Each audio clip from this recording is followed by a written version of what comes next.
There is something the history books consistently fail to mention about the ancient world. Not because the evidence is missing, not because scholars don't know, but because it sits too close to the things we were taught to celebrate. The Parthenon was built by people who had no choice. The silver that funded Athenian democracy was pulled from the earth by men who were owned. The grain that fed Rome arrived on ships whose cargo was not always wine or cloth. It was people, chained below the waterline, in the dark, moving toward a life they had not chosen and could not refuse. Tonight, we are going to follow those ships. From the very first written record of a human being sold, pressed into wet clay in Mesopotamia 5,000 years ago, all the way to the routes that directly gave birth to the Atlantic slave trade. We will walk the docks of Phoenician Tyre. We will board the Athenian trireme and look past the glory at what actually powered it. We will visit the island of Delos, where Rome processed more human beings through a single market in one day than most cities hold today.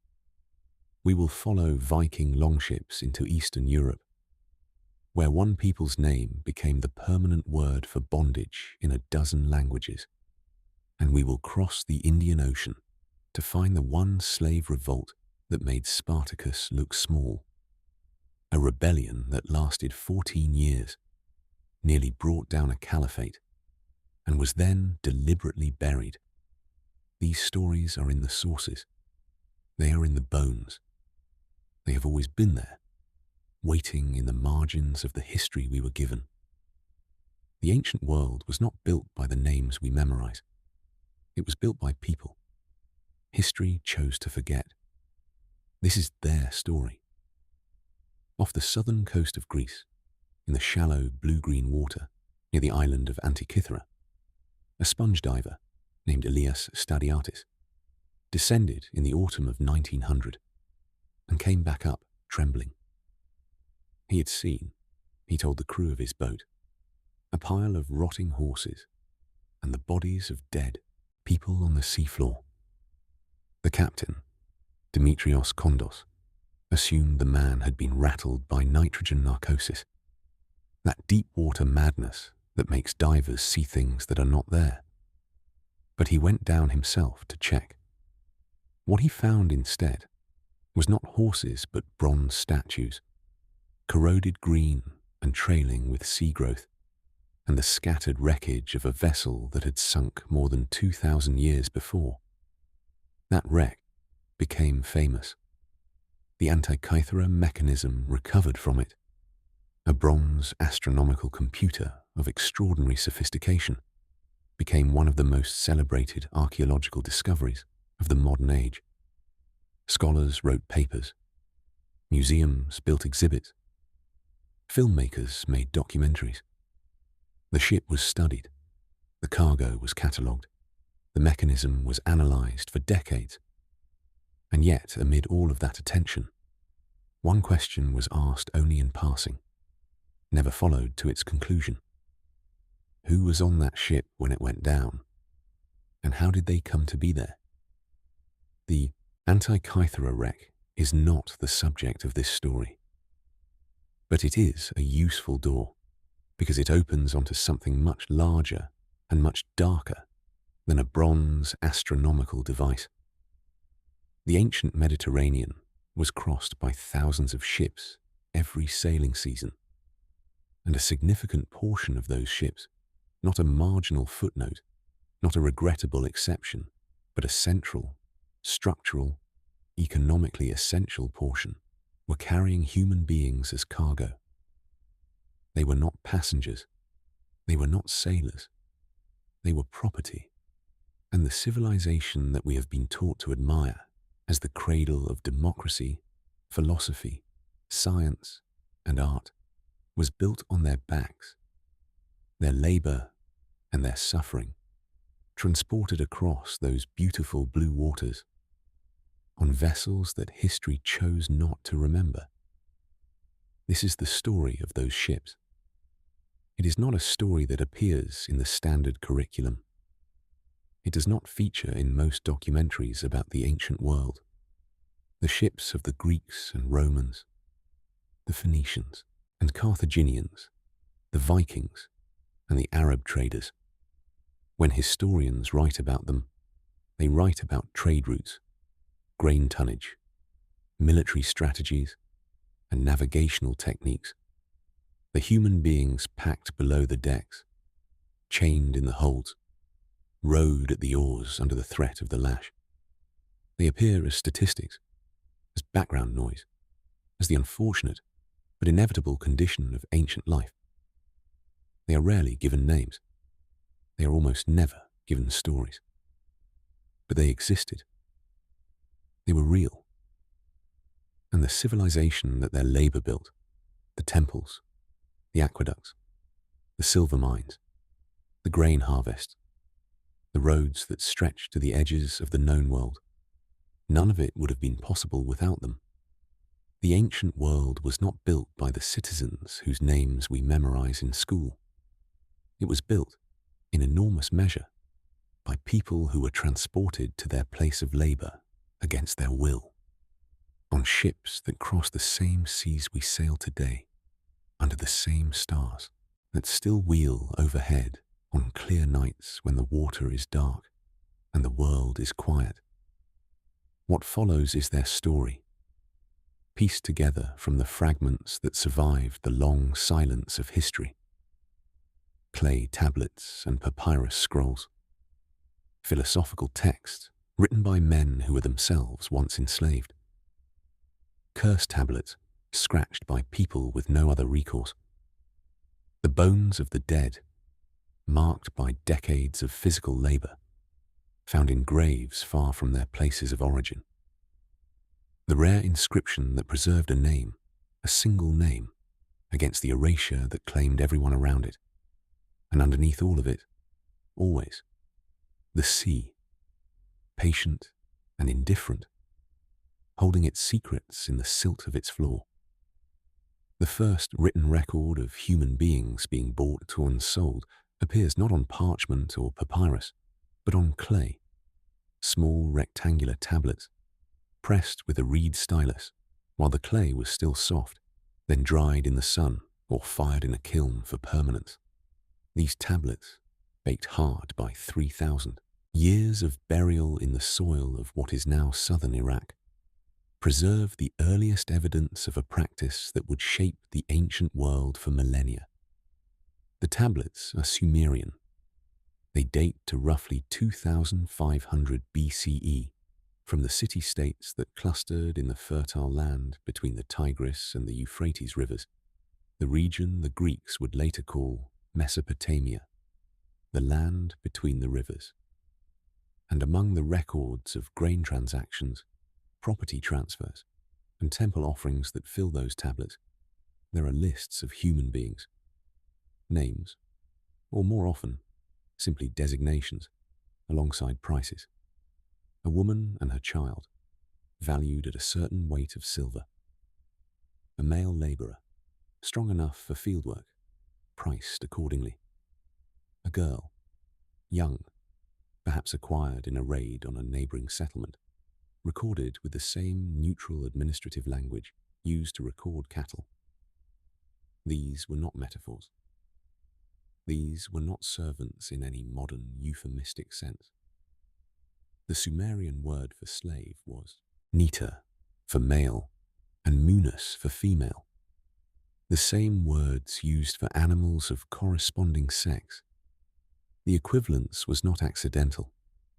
It was embedded in the structure of the language, in the administrative logic of a civilization that had, very early in its development, decided that certain human beings could be reduced to the status of property, and that this reduction could be managed, recorded, bought, and sold with the same bureaucratic efficiency applied to any other commodity.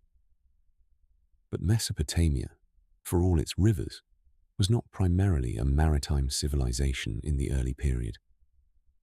The first truly seaborne slave trade, The first systematic movement of human beings across open water emerged somewhat later and somewhat further west, in the civilizations that grew up around the eastern Mediterranean, the sea that the Romans would eventually call Mare Nostrum, our sea.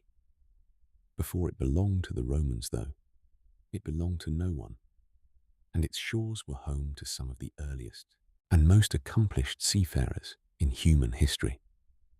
The Egyptians were among the first to develop the infrastructure for large-scale maritime slaving. The Nile, of course, was the great highway of Egyptian civilization. Not the open sea, but still a body of water, and one that was used from very early in Egyptian history to transport goods and people across vast distances. The Egypt of the Old Kingdom period, roughly 2700 to 2200 BCE, was already conducting organized military raids into Nubia, the region to the south that the Egyptians called Tasseti, the land of the bow. These raids were not simply military expeditions. They were procurement operations, and their primary product was human beings. The logistics of moving large numbers of captive people required boats. The Nile accommodated this necessity with characteristic efficiency. Reed bundle boats, lashed together with papyrus rope, had been used on the Nile since before the historical record begins. Paintings in pre-dynastic tombs show them clearly. Low, flat vessels propelled by oars or poles, carrying cargo across the river or upstream and downstream with the current and the seasonal wind. When the cargo was human, the boats were the same. The chain, or the rope, or the shackle varied the passenger experience. The boat itself was indifferent. By the time of the Middle Kingdom, roughly 2000 BCE, the Egyptians had developed more sophisticated cedar-planked vessels capable of sea travel, and they were using these boats on expeditions to Punt, the mysterious land to the south and east, perhaps in the region of modern Eritrea or Somalia, and into the Levant and the Sinai. These expeditions brought back exotic goods: incense, ebony, gold, and, consistently, people. The reliefs at Deir el-Bahri, the great mortuary temple of the female pharaoh Hatshepsut, show the return from Punt in glorious detail. The laden ships, the exotic animals, the officials counting the treasure. Amid the tribute, human figures appear in postures of subjugation that leave no ambiguity about their status. What these reliefs do not show, and what the administrative records only hint at, is the experience of the journey from the perspective of those being carried. For that, we have to look harder, at smaller things, at the margins of the record. There is, for instance, a limestone fragment discovered at Deir el-Medina, the village of artisans who built the royal tombs in the Valley of the Kings. A fragment bearing a few lines of ink, the record of a single individual. The fragment identifies the person by a name that translates approximately as the carried one, a designation that was almost certainly not a birth name, but a status description, a bureaucratic label assigned at the point of capture. What work this person did, how long he lived, what became of him, the fragment does not say. But in those 3 words, across 3,000 years, the barest outline of a life appears. The Nile's reach extended further north as well. Egyptian expeditions into Canaan and the Levant returned with Semitic captives who appear in Egyptian records under the collective term Apiru, a word whose meaning has been debated by scholars for generations, but which seems to describe people of low status, people without roots, people who were in some sense outside the social structure. which may itself reflect the condition of the enslaved. Among the building projects of the New Kingdom period, most famously the construction of the store cities of Pithom and Rameses, recorded in the Book of Exodus, the labor force was substantially composed of people who had arrived on boats from the north and east, carried by the same logistical machinery that moved grain and stone across the ancient world. The Nile thus functioned as a slave highway from very early in Egyptian history, and the habits of thought that it normalized, the equation of certain human beings with cargo, the administrative machinery of buying and selling people, the use of water transport to move them efficiently across distances. These habits would persist and expand as the maritime world grew more complex, its ships more capable, and its trade networks more extensive. There is a papyrus in the collection of the Brooklyn Museum, acquired in the 19th century and now known simply as Papyrus Brooklyn 35.1446, that contains something remarkable. It is a document from the reign of the pharaoh Sobekatep III, dating to roughly 1740 BCE, and it is essentially an administrative list, the kind of routine record-keeping that Egyptian bureaucrats produced in enormous quantities. But this particular list records the names and origins of 95 individuals who are identified as household slaves attached to an estate in Upper Egypt. What makes the document extraordinary, beyond its age and preservation, is its specificity. 45 of the 95 individuals are identified by Semitic names: Canaanite, Phoenician, Syrian. This tells scholars that nearly half of the enslaved population of this single estate in Upper Egypt had been transported there from the Levant, the region to the northeast of Egypt, across the Sinai, or over the Mediterranean and along the eastern delta. They are identified by their region of origin, from Canaan, from Byblos, from Retenu, the Egyptian name for Syria-Palestine. They were, in the fullest sense of the term, displaced persons, people torn from their communities and carried by ships and caravans to a land where their language was incomprehensible, and their names were immediately reassigned to something more convenient for Egyptian administrators to record. The transport mechanism that brought them to Egypt was not casual or opportunistic. It was systematic. Egyptian military campaigns in Canaan were organized in part as slaving operations, and the Egyptian military transported its captives home in ships along the Mediterranean coast or overland through the Sinai, depending on the season and the scale of the take. The reliefs at Medinet Habu, the mortuary temple of Rameses III, show in vivid detail the aftermath of a battle against the so-called Sea Peoples, a coalition of maritime raiders whose origin is still debated by scholars. And the prisoners taken are shown walking in ropes, their hands bound behind them, being counted by scribes who would assign them to temples, estates, or the royal construction projects that were always in need of labor.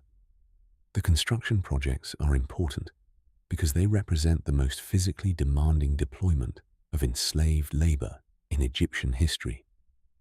The great building campaigns of the New Kingdom, the expansion of Karnak, the construction of Abu Simbel, the creation of the Ramesseum, and the other mortuary temples that line the west bank of the Nile at Thebes. These projects consumed human labor on a scale that is difficult to overstate. The ancient Egyptians did not have cranes, did not have steel tools, did not have explosives. What they had was an essentially unlimited supply of human muscle, organized through a hierarchy of overseers and administrators, sustained by a ration system that, provided workers with just enough bread and beer to keep them functioning, and enforced by a disciplinary apparatus that left its mark on the bones of the workers themselves. Bioarchaeological studies of workers' cemeteries near the pyramid complexes at Giza and elsewhere have revealed patterns of skeletal trauma that are consistent with the transport and manipulation of extremely heavy loads over long periods of time. Compression fractures in the lower spine, arthritis in the knees and hips, far beyond what would be expected for the individual's ages. Healed fractures of the kind that occur when a person falls or is struck. These are the physical signatures of a working life defined by extraordinary physical demands, and they appear in the skeletons of people who are not free laborers, but captives, whose presence at those sites was not a matter of choice. The boats of the Nile were integral to all of this. The limestone blocks used to build the temples at Thebes were quarried across the river or upstream at Gebel el-Silsila, and they were transported to the building sites on flat-bottomed barges of a kind well documented in both texts and reliefs. The barges that carried stone also carried people, not in the same journeys, for the most part, but the same infrastructure, the same boat builders, the same administrative machinery served both purposes, and the distinction between transporting stone and transporting people was, in the cognitive framework of those who ran the system, not as large as we might expect. Both were cargo, both required management, both were essential to the great projects of empire. The Nile extended Egypt's reach in both directions. To the south, the river penetrated deep into Nubia, into the rich landscapes of what is now Sudan, and Egyptian expeditions along the Nile into Nubia from the Old Kingdom period onward were consistently designed to bring back human beings as well as gold, cattle, and other goods. The Nubian kings of the later period, the pharaohs of the 25th dynasty, who actually ruled Egypt itself for nearly a century, are a reminder that Nubia was not simply a source of enslaved people, but a sophisticated civilization in its own right. But in the long centuries of Egyptian expansion, the relationship between Egypt and Nubia was defined in large part by this asymmetric extraction, and the boats that traveled the cataracts of the Upper Nile carried southward the weapons and goods of Egyptian power, and northward the captive men and women and children who would build Egypt's monuments and staff its households. The picture that emerges from these sources is not one of simple cruelty or simple indifference. The ancient Egyptians were not unusually brutal by the standards of the ancient world. They were, in many respects, less brutal than many of their contemporaries.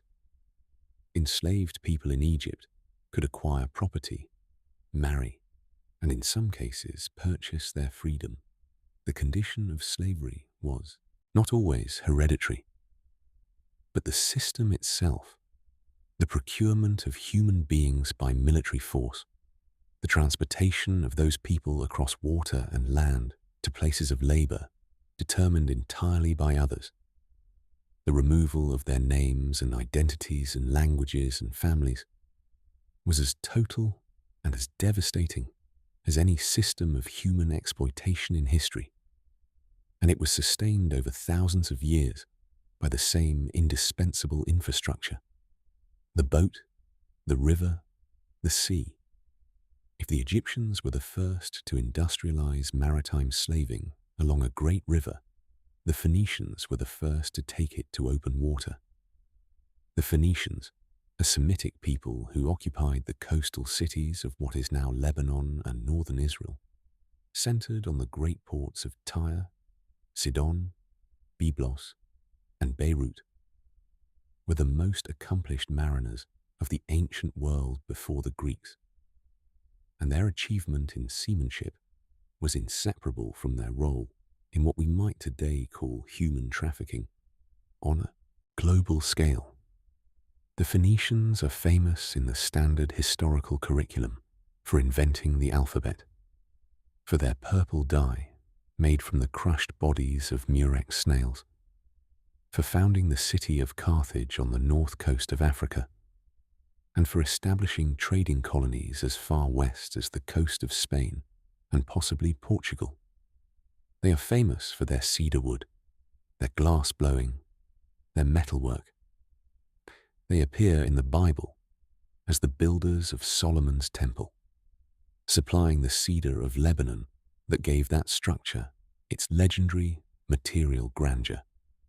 They are treated, in the standard account, as the great merchants of the ancient Mediterranean, energetic, cosmopolitan, artistically gifted, and economically essential to the civilizations around them.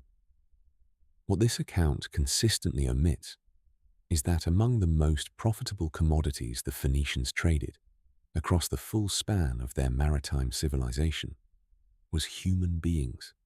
The book of Ezekiel in the Hebrew Bible contains a remarkable passage. Remarkable because it is one of the most detailed economic analyses in the ancient world, a kind of early trade census, in which the prophet Ezekiel laments the fall of the city of Tyre by cataloguing what Tyre traded, and with whom. The list includes silver, iron, tin, and lead from Tarshish, Spain, fine linen and embroidered work from Egypt, blue and purple fabrics from Elisha, but also Javan, Tubal, and Meshech were your traders. They traded human beings and articles of bronze for your merchandise. And again, the merchants of Sheba and Ramah traded with you. They exchanged the best of all kinds of spices and all precious stones and gold for your wares.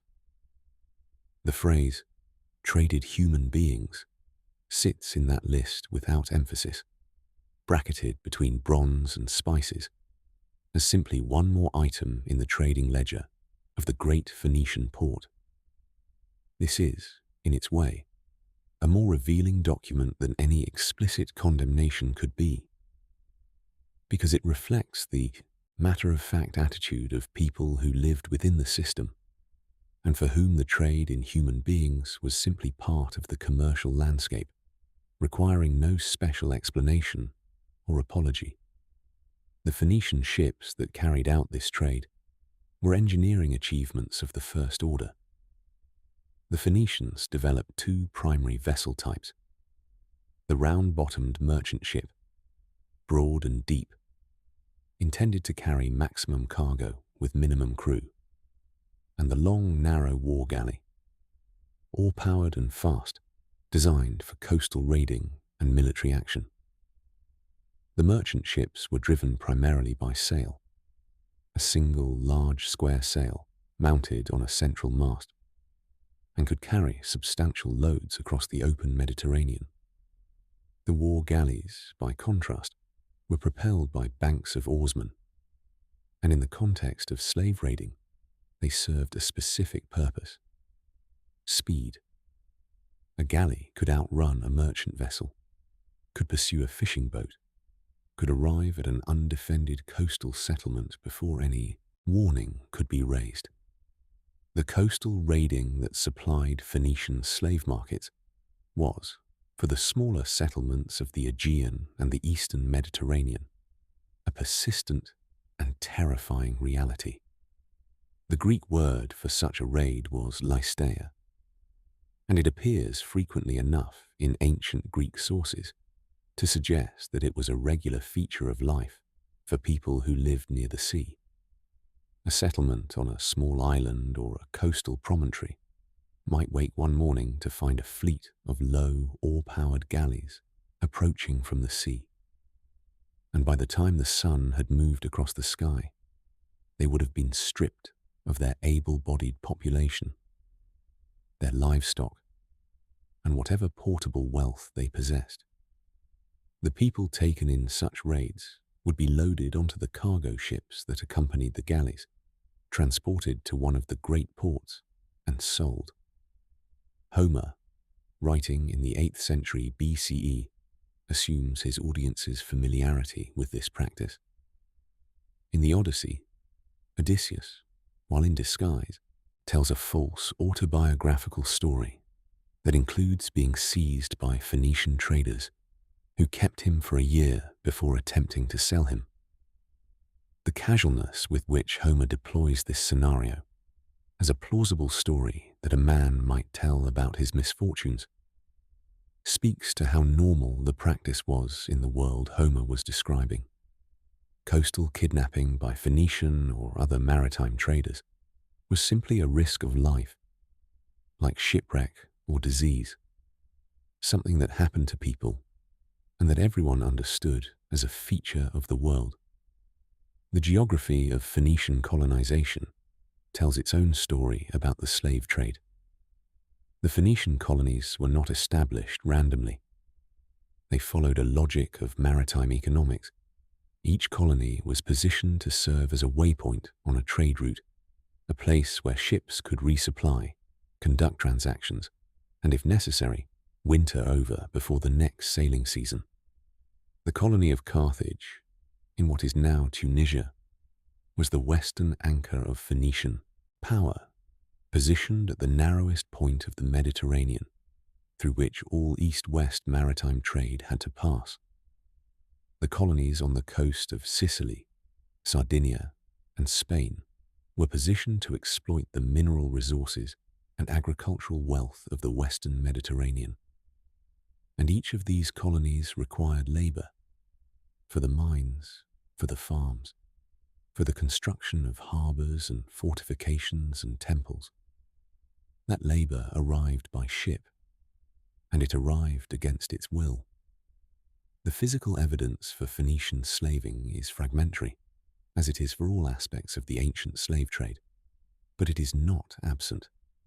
Phoenician inscriptions from Carthage and other Western colonies include records of the purchase of slaves. Grave goods from Phoenician sites include bronze shackles of the kind used to restrain captive people.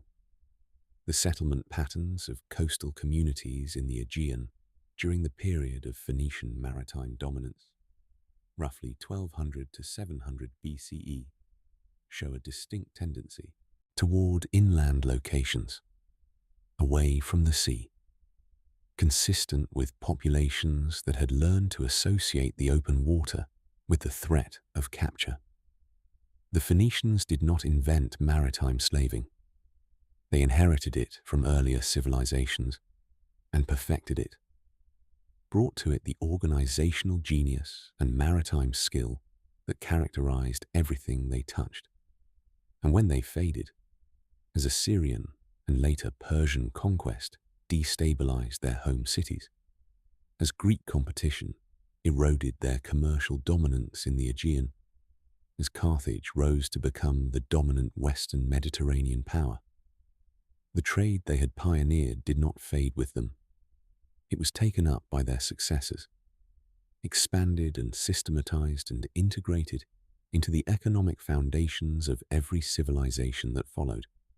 There is a version of ancient Greece that lives in the Western imagination with extraordinary vividness and tenacity. It is the Greece of white-columned temples gleaming in the Mediterranean sun, of philosophers arguing in shaded porticos, of sculptors capturing the ideal human form in marble, of playwrights exploring the deepest questions of justice and fate in outdoor theatres. It is the Greece of Marathon and Thermopylae, of democracy and rational thought, of the long heritage of intellectual achievement that we were taught to regard as the foundation of Western civilization. It is also, in certain essential respects, a fiction, or if not a fiction, a very selective portrait, one that has been carefully framed to exclude the most uncomfortable truths about how that civilization actually functioned. The temples were built by enslaved hands. The philosophical leisure was purchased by enslaved labor. The agricultural surplus that fed the citizens and freed them from manual work was produced on farms where the actual physical work was done by people who were property, and the famous Athenian navy, the fleet of triremes that defeated the Persians at Salamis in 480 BCE and established Athenian maritime supremacy, depended in ways that ancient historians skated around and modern scholars have been slow to fully acknowledge on the institution of slavery in its most brutal and intimate form. The trireme is one of the great technological achievements of the ancient world. A long, narrow warship, approximately 37 meters in length and 6 meters in beam, propelled by 170 oarsmen arranged in 3 banks. It could achieve speeds of around 7 knots under oar and was capable of maintaining that pace for hours at a time. The key to its effectiveness was not technology alone, but the extraordinary physical demands it placed on its crew, and the question of who actually rowed those ships, under what conditions, with what motivation, with what understanding of their own situation, is a question that the standard account of Greek naval history tends to elude.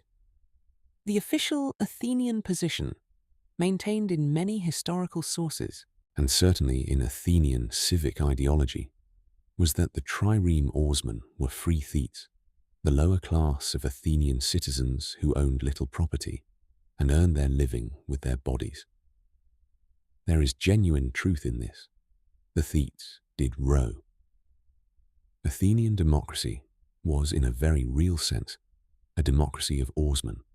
The men who provided the naval power that made Athens great were politically recognized for it, and this recognition was one of the drivers of democratic reform in the 5th century. Themistocles, the Athenian statesman who built the fleet that defeated Persia, understood perfectly well that democracy and naval power were linked. You could not ask men to die at the oar for their city and simultaneously deny them a voice in how that city was run. But the fleet of Athens was not composed only of Athenian citizens. It could not have been. The numbers did not work.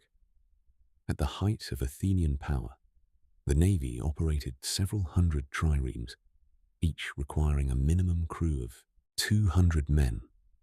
Simple arithmetic reveals that maintaining a fleet of this size required drawing on a labor pool far larger than the adult male citizen body of Athens could supply, particularly during periods when military campaigns were also demanding soldiers for land warfare. The gap was filled in part by free non-citizens, resident foreigners, mercenaries from across the Greek world and beyond. But it was also filled, repeatedly and substantially, by enslaved people. The Greek word for what happened when a city was conquered and its population enslaved was andrapodismos, literally the turning of people into feet, into walking property, into beasts of burden in human form. It appears in Greek historical texts with a frequency that should give us pause, because the Greek historians who used it were not treating it as a scandal or an atrocity, but simply as a military outcome, as normal and unremarkable as the sacking of walls or the burning of crops, when Thucydides writes that the Athenians killed the men and enslaved the women and children of a defeated city. He is not highlighting an act of exceptional cruelty. He is recording standard practice, and those enslaved people were put to work in agriculture, in mining, in domestic service, and at the oar. The evidence for enslaved oarsmen in Greek fleets is not abundant because the sources that discuss it are fragmentary, and the incentive to document it was not high. But it is present. Inscriptions from the Athenian navy records, discovered at the Agora in Athens, show payments for oarsmen that do not match what we would expect for free citizens. Certain entries suggest that masters were receiving payments on behalf of enslaved people who were serving as rowers. a practice that simultaneously generated income for slaveholders and provided the Navy with the warm bodies it needed to maintain its operational strength. The island of Chios presents a particularly concentrated version of this story. In the 5th century BCE, Chios was one of the wealthiest islands in the Aegean, and ancient sources mention it as having an unusually large population of enslaved people. Some ancient estimates place the ratio of enslaved to free at more than 5 to 1, a proportion that would make Chios the most slave-holding society in the ancient Greek world. The source of this wealth was not primarily agriculture, but trade, and specifically, the trade in human beings. Chios was an entrepot, a market where people taken in raids or captured in war were processed and resold to buyers from across the Aegean and beyond. The harbour of Chios was, in the classical period, one of the primary sites where the human economy of the ancient Mediterranean transacted its darkest business. What did it look like to be moved through that system? Arriving in a Greek slave market, whether Chios or Corinth or Athens or Aegina, a newly captured person would have been examined in much the same way a horse or an ox was examined. Teeth checked, muscles evaluated, any visible marks of disease or injury noted and reflected in the price. The trade vocabulary reflects this. The Greek word for the examination of a slave before purchase is the same word used for examining an animal at market. The enslaved person stood, turned, bent, lifted their arms, opened their mouths, while buyers walked around them and discussed their qualities with the dealer. The dealer, in turn, would have acquired them through a chain of transactions stretching back to a raid on a coastal village, a battlefield where prisoners were taken, a debt-slave arrangement where a family had sold a child to cover what they owed, or any of the other mechanisms by which free human beings entered the ancient slave system. The philosopher Plato, whose works remain central to the Western philosophical curriculum, and whose ideas about justice, beauty, and the ideal state have shaped European thought for 2.5 millennia, was himself, at one point in his life, nearly sold as a slave. The biographical tradition records that after the death of his teacher Socrates, Plato travelled to Sicily, where he had an audience with the tyrant Dionysius I of Syracuse. The meeting went badly. Dionysius, angered by Plato's lectures on the proper nature of kingship, handed him over to a Spartan diplomat named Polis, with instructions to either sell him or execute him. Polis, apparently choosing the more commercially sound option, took Plato to the island of Aegina and put him on the slave market. He was recognized by a man from Cyrene, who happened to be on the island, bought, and shortly afterward, ransomed by friends in Athens. Plato's experience was temporary and ultimately unremarkable. He went home. He kept teaching. He founded his academy. He wrote his dialogues. And the episode is recorded in the ancient biographical tradition as an interesting adventure rather than a defining trauma. But it illuminates, with particular vividness, the arbitrariness of the system and the proximity of enslavement to ordinary free life in the ancient Greek world. Plato was educated, privileged, well-connected, a citizen of Athens. None of that protected him. On a foreign island, sold into the market, he was indistinguishable from anyone else standing on that auction block. The system did not inquire about a person's philosophy or their social connections. It inquired about their age, their health, their probable utility.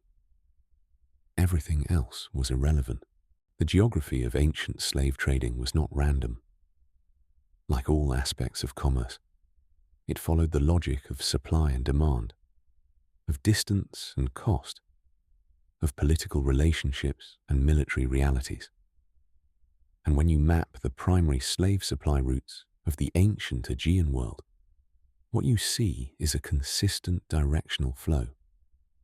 From the periphery to the center, from the edge of the known world toward the prosperous city-states of the Greek mainland and the islands, from the barbaric to the civilized, or rather, from the less powerful to the more powerful, from communities too small or too fractured to defend themselves to communities rich enough to consume human beings as a commodity and well armed enough to do so without consequence. The Black Sea was one of the great reservoirs of enslaved people in the ancient world. Greek colonists had established trading posts around its entire coastline. By the 7th and 6th centuries BCE, at Sinope and Trapezus on the southern coast, at Istros and Tyros on the western shore, at Pantikapaeum and Olbia on the northern steppes, at Phasis at the eastern extremity. And these colonies functioned, among other things, as the interface between the Greek commercial world and the vast hinterland of the Pontic steppe, where the nomadic Scythians and other non-Greek peoples roamed and raided and warred against each other. The Greek colonists offered manufactured goods, wine, olive oil, and metalwork to the peoples of the steppe interior. In return, they accepted grain, cattle, furs, amber, and people. The Scythians were themselves prolific raiders, and they conducted regular incursions into the agricultural settlements of their neighbors. The Thracians to the west, the various peoples of the Caucasus to the east, the sedentary farming communities to the north. The captives taken in these raids often passed through the Greek trading posts on their way to markets further west and south. The port of Tanais, at the mouth of the Don River, where it empties into the Sea of Azov, the ancient Maeotis, was one of the most important northern transfer points in this system, a place where the goods of the steppe interior were exchanged for the manufactured products of the Mediterranean world, and where, among those goods, human beings changed hands in substantial numbers. From Tanais and the other northern Black Sea ports, enslaved people were transported by ship across the Black Sea to Byzantium, later Constantinople, now Istanbul, which sat at the narrow strait connecting the Black Sea to the Sea of Marmara, and from there to the Aegean. The straits that Byzantium commanded, the Bosphorus and the Hellespont, were choke points through which all maritime traffic between the Black Sea and the Mediterranean was compelled to pass, and this geographical fact made Byzantium one of the most strategic positions in the ancient world and one of the most important slave trading locations. Every ship passing through the Bosphorus with human cargo would have been seen from the city's walls. Every consignment of enslaved Thracians, Scythians, Phrygians, and Paphlagonians transiting from the Black Sea to the Aegean slave markets would have passed through waters, overlooked by the temples and fortifications of the city. The nationalities of the enslaved in classical Athens are recorded, with varying degrees of completeness, in documentary sources. Inscriptions from the Attic silver mines at Laurion, inventory records from the Acropolis, leases and sale contracts preserved in the legal speeches of the Attic orators. Certain nationalities appear with particular frequency. Thracians were so common in Athens that Thracian became synonymous with slave in much the same way that certain ethnicities became associated with bondage in other slave societies. Lydians from western Anatolia, Phrygians from central Anatolia, Paphlagonians from the southern Black Sea coast, Syrians, Egyptians, all appear in the Athenian slave records. The geographic spread reflects the reach of the maritime trading networks that supplied the city. The physical evidence for this trade is fragmentary, but arresting when it appears. Archaeologists working in the Black Sea region have recovered bronze slave collars, heavy rings intended to be worn around the neck, with projecting spikes that made them impossible to remove without a key. From sites that date to the classical Greek period, some of these collars bear inscriptions identifying the enslaved person's owner, in much the same way that a dog might wear a tag with its owner's address. The inscriptions are in Greek. The collars were found in regions where Greek colonists had not permanently settled, suggesting that they were part of the trade infrastructure, goods used to control enslaved people during transport, left behind when the collars were removed at their destination, or lost when a ship sank or a caravan was ambushed. The most archaeologically significant slave transport sites in the Black Sea region are associated with the small fortified trading posts that Greek merchants established along the northern shore, particularly in what is now Ukraine and southern Russia. Excavations at Olbia, Pantikapaeum, and other sites have uncovered the remains of buildings that scholars interpret as slave-holding facilities. Large enclosed spaces with limited means of exit, inconsistent with the storage of ordinary goods, but consistent with the temporary confinement of people awaiting shipment. The architecture of slavery is difficult to identify with certainty at this remove, but its traces are present in the ground if you know how to look for them. The Black Sea route was not the only supplier. Thrace, the region of what is now northern Greece, Bulgaria, and European Turkey, was another major source. Thracians appear so consistently in the Athenian slave records that they seem to have been the default enslaved population of classical Athens, and the mechanisms of their supply were both military and commercial. Greek cities in Thrace conducted raids on the Thracian interior. Thracian tribes raided each other and sold captives to Greek traders on the coast. Macedonian and later Athenian military campaigns generated Thracian prisoners who were auctioned by the military commanders who captured them. The coastal geography of Thrace, its many small harbours, its proximity to the Greek islands, made the maritime transport of enslaved Thracians particularly efficient. What is striking, looking at this geography as a whole, is the degree to which the slave trade had organized itself into a system as rational and logistically sophisticated as any other aspect of ancient commerce. There were established supply zones, the Black Sea, Thrace, Anatolia, and established distribution centers, Chios, Corinth, Aegina, later Delos. There were professional dealers who knew the markets, understood the pricing, could assess the value of a new arrival with practiced efficiency.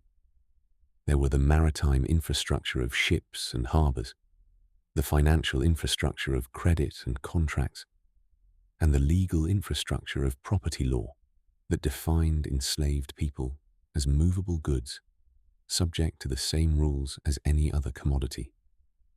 The ancient slave trade was not an ad hoc phenomenon. It was a mature industry, and the sea was its highway. In the year 480 BCE, two great naval battles were fought within weeks of each other on opposite ends of the Mediterranean, and together they defined the shape of the ancient world for the next 300 years.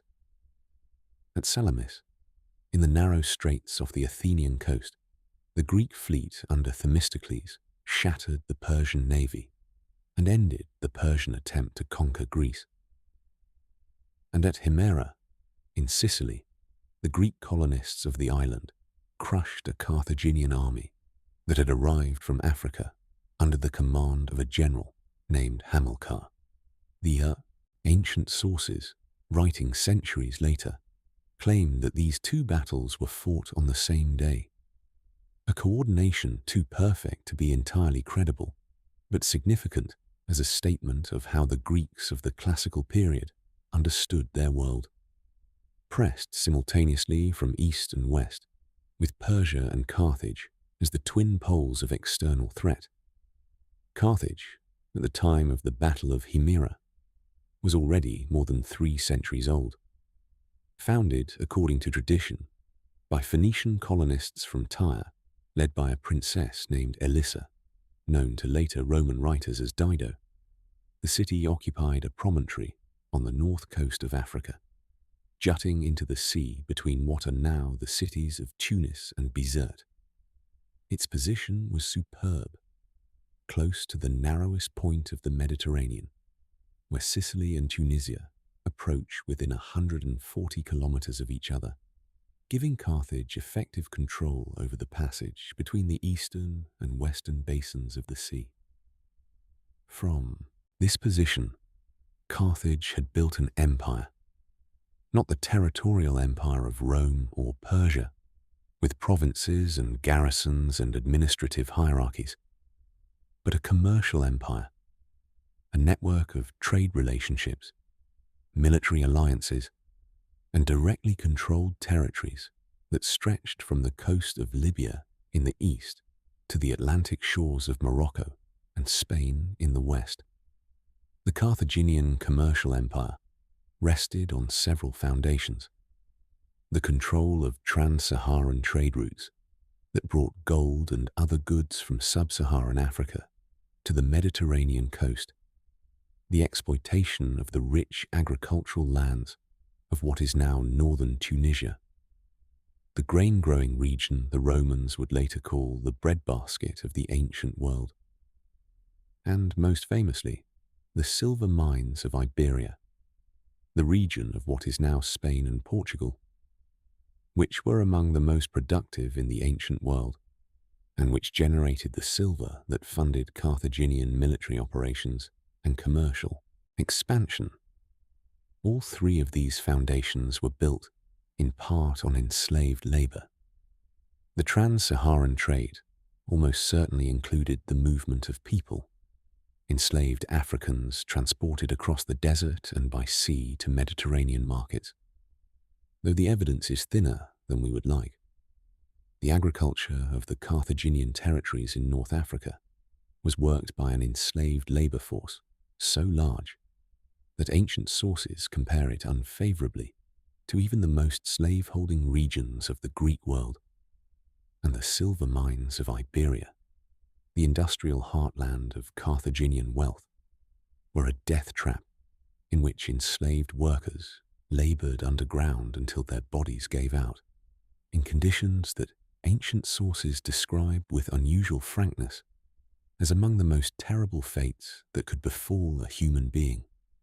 The Iberian silver mines at Cartagena, the ancient New Carthage, founded by the Carthaginian general Hasdrubal the Elder in 228 BCE, were among the largest industrial operations in the ancient world. At their peak, under later Roman management, ancient sources describe 40,000 enslaved workers laboring in the mines simultaneously, producing silver at a rate that made the mines operators fabulously wealthy, while destroying the bodies of the workers in the process. The conditions underground were dark, hot, and suffocating, with constant risk of cave-in and no clean water. Workers were chained to prevent escape and guarded by supervisors who enforced productivity through physical violence. The average working life of a silver miner was not long. When workers died, they were replaced. The supply was effectively unlimited because the ships kept bringing more. The ships that supplied the Iberian mines with enslaved workers represent one of the most significant and least studied chapters in the history of ancient maritime slaving. The routes are not documented with the specificity that we would like, but the general picture is recoverable from the scattered references in ancient texts, the archaeology of port facilities, and the logic of supply and demand. Enslaved people were transported to the Iberian Peninsula from two primary directions: from the eastern Mediterranean through Carthaginian-controlled ports in Sicily and Sardinia, and from the African interior through the Carthaginian ports on the Moroccan and Algerian coast. Both routes required maritime transport, multiple ship voyages, multiple transfers, multiple handling points, before a person arrived at the mine and began the process that would eventually kill them. There is a text that illuminates, more than almost any other ancient document, the relationship between Carthaginian maritime ambition and the African trade.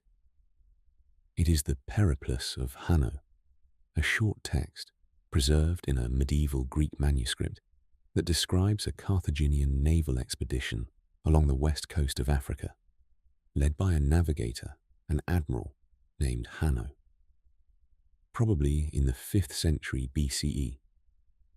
The text is short and somewhat cryptic, and scholars have argued for generations about exactly where Hanno went and what he saw. He describes sailing south from Carthage with a fleet of 60 ships and 30,000 colonists, a number so large that most scholars assume it is exaggerated, but that still suggests a very substantial expedition. He establishes a series of colonies on the Atlantic coast of Morocco. He encounters peoples he calls Ethiopians, who flee at the sight of his ships. He sees fire on a great mountain at night, possibly Mount Cameroon, which would put him as far south as the equator. He encounters terrifying creatures his interpreters called gorillae.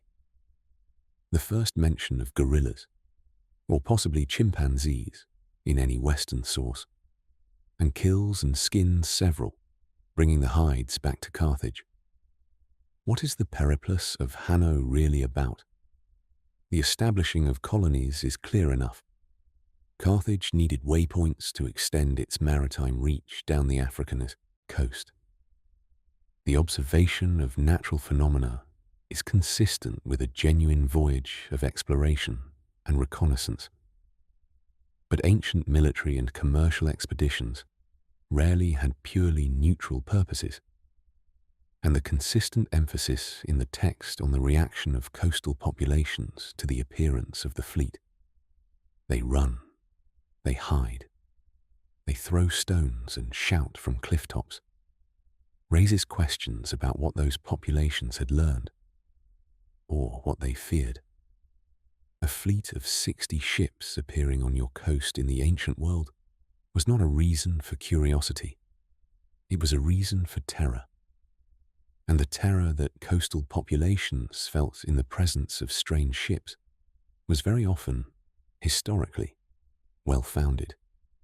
Whether Hanno's expedition was primarily exploratory or primarily a reconnaissance for future slave raiding, or both, cannot be established from the available evidence. But the text exists within the broader context of Carthaginian commercial activity in Africa, and that context includes the unambiguous and well-documented involvement of Carthaginian traders in the movement of enslaved people from sub-Saharan Africa northward through the trans-Saharan networks and westward along the Atlantic coast. The Periplus of Hanno is one of the first surviving documents to describe systematic contact between Mediterranean civilization and sub-Saharan Africa, and the relationship it describes was not one of equals meeting in mutual curiosity. In the year 167 BCE, the Roman general Lucius Aemilius Paulus completed his conquest of Macedonia with a military thoroughness that became notorious even in an age accustomed to large-scale violence. The Macedonian kingdom, the kingdom that had once been the home base of Alexander the Great, the launching point of the most spectacular military campaign in ancient history, had been decisively defeated at the Battle of Pydna, and 70 cities in the region of Epirus, in what is now northwestern Greece and southern Albania, were selected for a lesson in Roman power. On a single day, acting on orders from the Roman Senate, Aemilius Paulus sold the entire population of those 70 cities into slavery. The ancient historian Livy, writing more than a century later, gives the number 150,000 people. 150,000 people sold in a single day. The logistical achievement alone is staggering. To process that number of people, to examine, categorize, assign, transport, and transfer them to buyers across the Roman world, required a commercial infrastructure of extraordinary capacity. The harbours and ships of the Adriatic coast would have been overwhelmed if the transaction had been conducted at a single location. It was distributed across multiple sale sites, conducted in stages over weeks and months, with the enslaved people held in temporary facilities, while buyers from across the Roman world made their way to the sale sites. This event, enormous by any measure, but not entirely unprecedented in the Roman experience, represents a kind of threshold in the history of ancient slavery. Before Rome, the trade in enslaved people had been large but distributed. Many markets, many routes, many suppliers, no single point of overwhelming concentration. Rome changed this. The scale of Roman military conquests, conducted across 3 continents over the course of 3 centuries, generated a supply of enslaved people that dwarfed anything the ancient world had previously seen, and the Roman economy absorbed them with a voracious and systematic efficiency that transformed slavery from an institution into an industry. The centerpiece of this transformation was the island of Delos, in the middle of the Aegean Sea. Delos was, in the Roman Republican period, the largest slave market in the ancient world, possibly the largest in all of human history. The island had been a sacred site since time immemorial, home to one of the most important oracular sanctuaries in the Greek world, the birthplace, according to legend, of the god Apollo. After Rome declared it a free port in 166 BCE, 1 year after the Epirot massacre, Delos became the hub of a commercial network of extraordinary size and sophistication. The ancient sources provide a number that has embedded itself in the scholarly literature on ancient slavery, and that is quoted in virtually every discussion of the Delian market: 10,000 slaves per day. The figure appears in the geographer Strabo's description of the island, written in the 1st century BCE, and it is almost certainly an approximation or an exaggeration. But even if the real number was a fraction of that, 1,000 or 500 per day, it still describes a market of extraordinary capacity, one that could have handled several 100,000 human beings per year at its peak. The island's warehouses, its harbour facilities, its administrative infrastructure were all organised around this traffic. The foundations of buildings that scholars identify as slaveholding facilities, large enclosures with limited access, consistent with the temporary confinement of people awaiting sale, are among the largest structures archaeologically attested on the island. What did those ships look like? The ones that carried enslaved people to Delos, and from Delos to buyers across the Roman world. The Roman merchant ship, the navis honoraria, was a broad-beamed, deep-hulled vessel driven by sail, quite different from the narrow war galleys of the Greeks, designed for maximum cargo capacity rather than speed.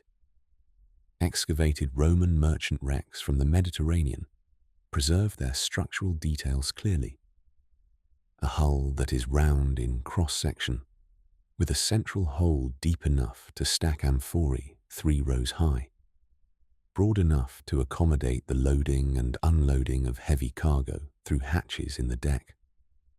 When the cargo was grain or wine or olive oil, the hold was filled with pottery containers that are recoverable by archaeologists. When the cargo was human beings, the space was organized differently, not in neat rows of amphora, but in a packed mass of people, seated or lying, chained together to prevent individual escape, sustained during the voyage by minimum provisions of water and whatever food could be stored without spoilage on a multi-day crossing. The maritime conditions of the ancient Mediterranean were not, for the most part, catastrophically dangerous by modern standards. The sea is enclosed, the distances are manageable, the weather follows predictable seasonal patterns, and experienced mariners knew how to read those patterns. But the conditions for enslaved people packed below deck in a merchant vessel were dangerous in entirely different ways. Dehydration, because providing adequate water to a large number of people at sea was logistically challenging and, frankly, not always a priority. Disease, because the close confinement of many people in an enclosed space under stress creates ideal conditions for the transmission of infection. Violence, from the crew and from each other, in the desperation of captivity, and the particular psychological horror of crossing open water in chains, with no understanding of where you were being taken, or what would happen to you when you arrived. The Roman slave trade was not fueled only by military conquest, though conquest provided its most spectacular volumes. The trade also ran on a continuous background supply of people from beyond the empire's frontiers. Dacians from the region of modern Romania, Germans from beyond the Rhine, Britons from the island that Caesar had famously described as lying at the edge of the known world, Nubians and Ethiopians from the south. The routes that supplied these people to Roman markets were all, at some point in their journey, maritime routes. People taken in raids or purchased from tribal leaders in the forests of Germany or the highlands of Dacia were transported overland to a navigable river, the Danube, the Rhine, the Rhone, then moved by riverboat to a coastal port, then transferred to a seagoing vessel for the final leg of the journey to the great market centres. The scale of the Roman slave system is visible in its physical infrastructure. The silver mines of Hispaniola, inherited from the Carthaginians and expanded by Roman investment, employed hundreds of thousands of enslaved workers over the centuries of Roman operation. The latifundia, the great agricultural estates of Italy and Sicily that produced grain, wine, and olive oil for the Roman market, were worked by gangs of enslaved labourers, managed by overseers. The same model that would be replicated in the Atlantic plantation system 18 centuries later. The Roman quarries at Carrara in Italy, which produced the fine white marble used in the most celebrated buildings of the ancient world, were worked by enslaved labour. The construction of the Colosseum, the Pantheon, the great aqueducts that brought fresh water to a city of over 1 million people. All of this required labour on a scale that only slavery could provide, and all of it was supplied, ultimately, by the ships that brought enslaved people to Rome across the sea. The Sicilian slave revolt, led by the enslaved Syrian Eunice, in 135 BCE, was the ancient world's first large-scale slave war, a rebellion that began on the estates of eastern Sicily and spread rapidly across the island, at its height controlling most of Sicily and fielding an army of tens of thousands. Yunus, a man described by the ancient sources as a slave of Syrian origin who worked as an entertainer and who claimed prophetic powers, established himself as king of a rebel state centered on the city of Enna. For 3 years, the rebels held most of Sicily before Roman legions finally suppressed them. Yunus was captured and died in prison, and the suppression of the revolt was followed by crucifixions on a scale that was meant to send a message visible from every road and harbour in the island. It failed to send the message. Within 30 years, a second slave revolt broke out in Sicily, larger than the first. The relationship between piracy and slavery in the ancient Mediterranean was not incidental. It was structural. For most of the ancient period, piracy was not simply a criminal enterprise, but a recognized, if officially deplored, component of the commercial ecosystem, one that filled a specific and essential role in the slave supply chain by providing human beings to the markets at a price point that official channels could not always match. The Cilician pirates are the most famous of ancient maritime raiders, partly because they appear in the most famous anecdote in Roman history. The capture of the young Julius Caesar in 75 BCE, when Caesar was traveling to Rhodes to study rhetoric, and his ship was seized by pirates in the waters off Pharmacusa, a small island near the coast of what is now southwestern Turkey. The pirates held him for ransom, demanding 20 talents of silver. Caesar, in the version of the story that has come down through Plutarch's biography, expressed offense at the smallness of the ransom, telling his captors that they clearly did not know who they were dealing with, and that they should ask for 50 talents. He spent the 38 days of his captivity in apparent good humor, composing poetry and speeches that he read aloud to the pirates, and joking that he would have them all crucified once he was free.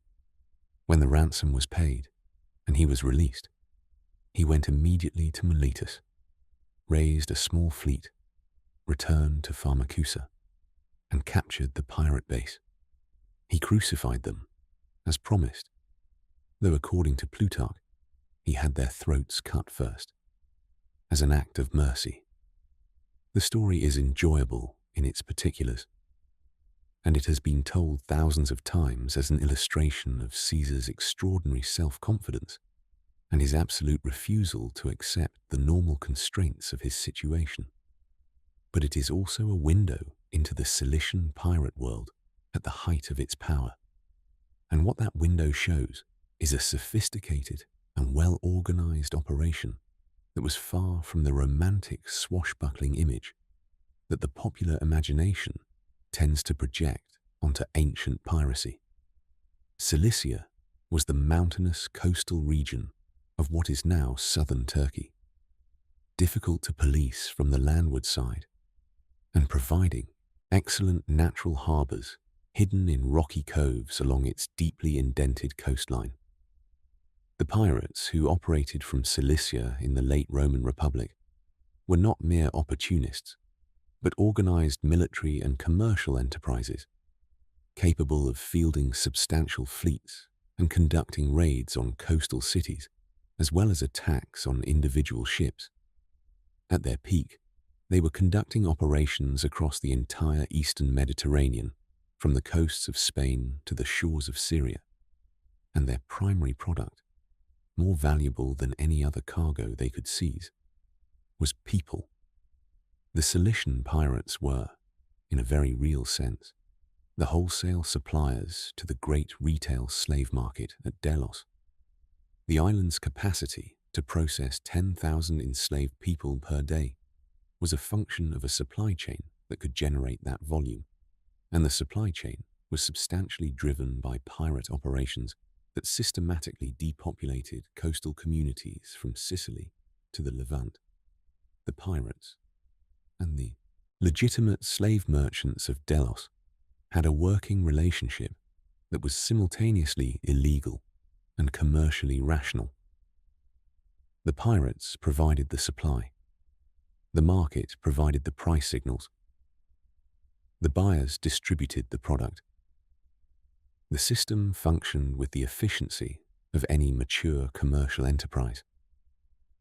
The Roman state's ambivalence toward this arrangement lasted as long as the Roman economy needed cheap enslaved labor, which was approximately 100 years after it became politically uncomfortable to admit.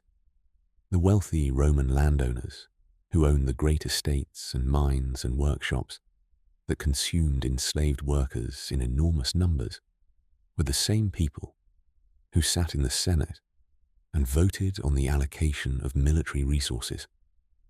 Suppressing the piracy that supplied their workforce was not, from their perspective, obviously desirable, unless the pirates became so bold as to disrupt the grain supply to Rome itself, which is exactly what eventually happened.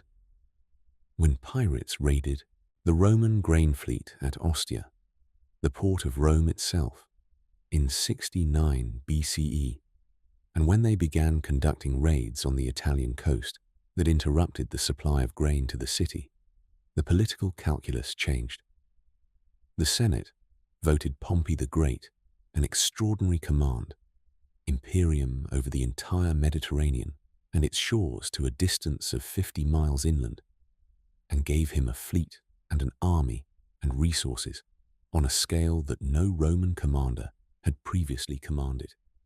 Pompey swept the Mediterranean in a campaign of remarkable organizational efficiency, destroying or capturing pirate fleets in methodical sequences from west to east, taking their land bases and completing the suppression of Cilician piracy in just under 90 days. It was a military achievement of the first order, and yet the slave trade continued, barely pausing. Because the Cilician pirates had not been the only suppliers, the Roman armies were still conducting campaigns that generated prisoners. The population of the Pontic steppe was still being raided by the Scythians and their successors. The frontiers of the empire were still producing a steady flow of captive peoples. The trade in human beings was too deeply embedded in the Roman economy to be disrupted by the suppression of one supply source, however significant. When one channel closed, the others expanded to fill the gap. The sea continued to carry its human cargo. Among the most poignant and revealing artifacts from the ancient slave world is a small bronze tag, roughly the size of a modern luggage label, discovered at Rome and dating to the late Roman imperial period. It bears an inscription in Latin that reads, "I have run away. Hold me. When you bring me back to my master Zoninus, you will receive a gold coin." The tag was designed to be worn around the neck, riveted or chained in place so that it could not be removed. It identified the wearer not by name or by story, but by a single fact: that they had attempted to escape, and it promised a financial reward to anyone who returned them to captivity. That tag is not unique. Dozens of similar bronze slave collars and tags have been recovered from Roman sites across the Mediterranean world, and collectively, they constitute a kind of dark archive of the lives they constrained. Some bear only the owner's name and address. Some include the instruction, "Hold me, I have run away," with no further detail. Some name the enslaved person, and those are the ones that stop you, because in the naming of a human being, a personality emerges, however faintly, from the anonymity of property. The written record of ancient slavery is overwhelmingly produced by free people writing about enslaved people. The accounts are of an institution, not of individuals. But the institution was composed of individuals, and their voices surface, intermittently and fragmentarily through a variety of channels. Graffiti scratched on the walls of Pompeii include messages that scholars identify as potentially originating from enslaved people. Complaints about working conditions, declarations of affection, obscene jokes. The ordinary marginalia of lives lived in proximity to power, in conditions of limited freedom, under the constant constraints of someone else's will. These messages were not meant to survive. They were the equivalent of scrawling on a wall, the kind of communication that people resort to when other channels are closed. The papyrus documents from Roman Egypt are among the richest sources for the individual lives of enslaved people in the ancient world. Egypt's dry climate preserved organic materials that would have rotted away in the Mediterranean climate, and the bureaucratic tradition of ancient Egypt, amplified rather than interrupted by Roman administration, produced a paper trail of extraordinary density. Among the tens of thousands of surviving papyri are slave sale contracts, which name both the buyer and the enslaved person, give a physical description, and specify a price. They are cold commercial documents, but they are also windows into individual lives. A papyrus from the 2nd century CE records the sale of a girl named Abascantis, approximately 12 years old, of Egyptian origin, with black hair and a scar on her forehead, for the sum of 20 talents. Abascantis, 12 years old, scar on her forehead. Nothing else is known about her. There is a form of ancient documentation that provides something closer to the subjective experience of enslavement, and that is the curse tablet, a thin sheet of lead inscribed with a request to supernatural powers to do harm to a named individual. Curse tablets were a widespread phenomenon in the ancient Greek and Roman world, employed by both free and enslaved people, and they often provide evidence of the conflicts, resentments, and desires of people who had no other legal or social means of expressing them. Several surviving curse tablets are identified by scholars as likely originating from enslaved people, either by the nature of the grievance expressed or by contextual evidence in the inscription. They curse masters who have beaten them, overseers who have worked them to exhaustion, buyers who have separated them from partners or children. They ask the gods to break the limbs of those who have wronged them, to rot their crops, to fill their houses with grief. The tablets are small and corroded, but in them, the voices of people who had almost no other voice speak with surprising clarity across 2,000 years. The philosopher Epictetus was born into slavery in the city of Hierapolis in Phrygia, in what is now Western Turkey, sometime around 50 CE. He was owned by a man named Epaphroditos, a wealthy freedman who served as a secretary to the Emperor Nero, and he was educated by his master in the Stoic philosophical tradition, not out of enlightened benevolence, but because a philosophically educated slave was a social asset, demonstrating the master's cultural sophistication and providing useful intellectual service. Epictetus eventually received his freedom, probably around the time of Nero's death, and went on to become one of the most influential philosophers in the Western tradition. His discourses, recorded by his student Arrian, remain in print today, and his central insight, that external circumstances are outside our control, but our responses to them are always within our power, is cited by modern therapists and self-help writers, alongside Stoic philosophers and Jesuit priests. What is interesting about Epictetus, and what the standard philosophical biography tends to smooth over, is the way in which his philosophical system is shaped by the experience of slavery.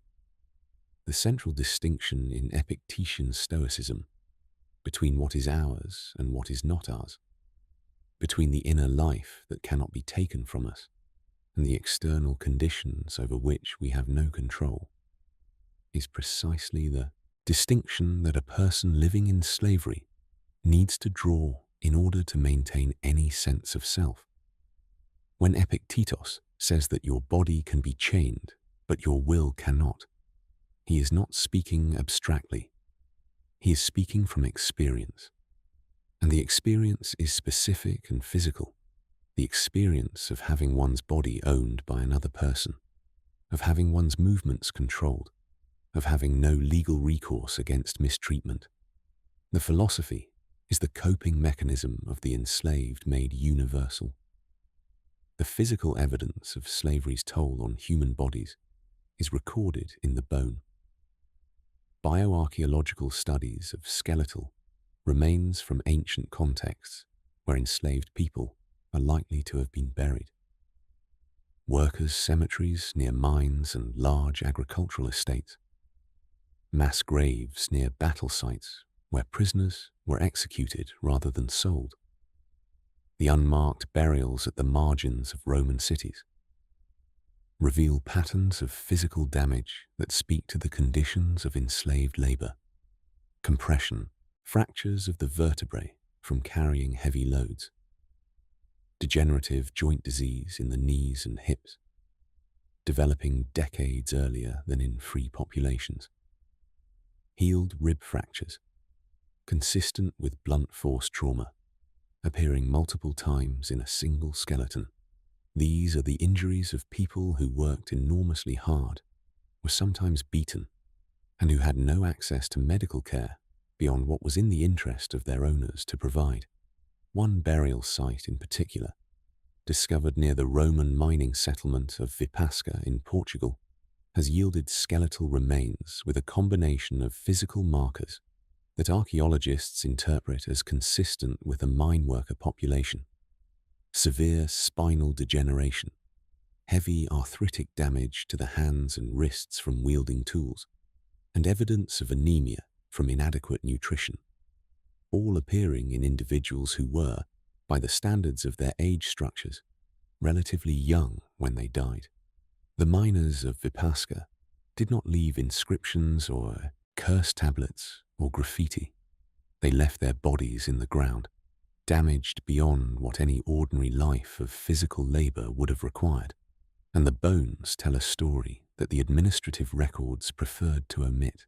The history of maritime slavery that is taught in Western schools is largely a Mediterranean history, occasionally supplemented by the Atlantic slave trade that began in the 15th century and ended, in its legal forms, in the 19th.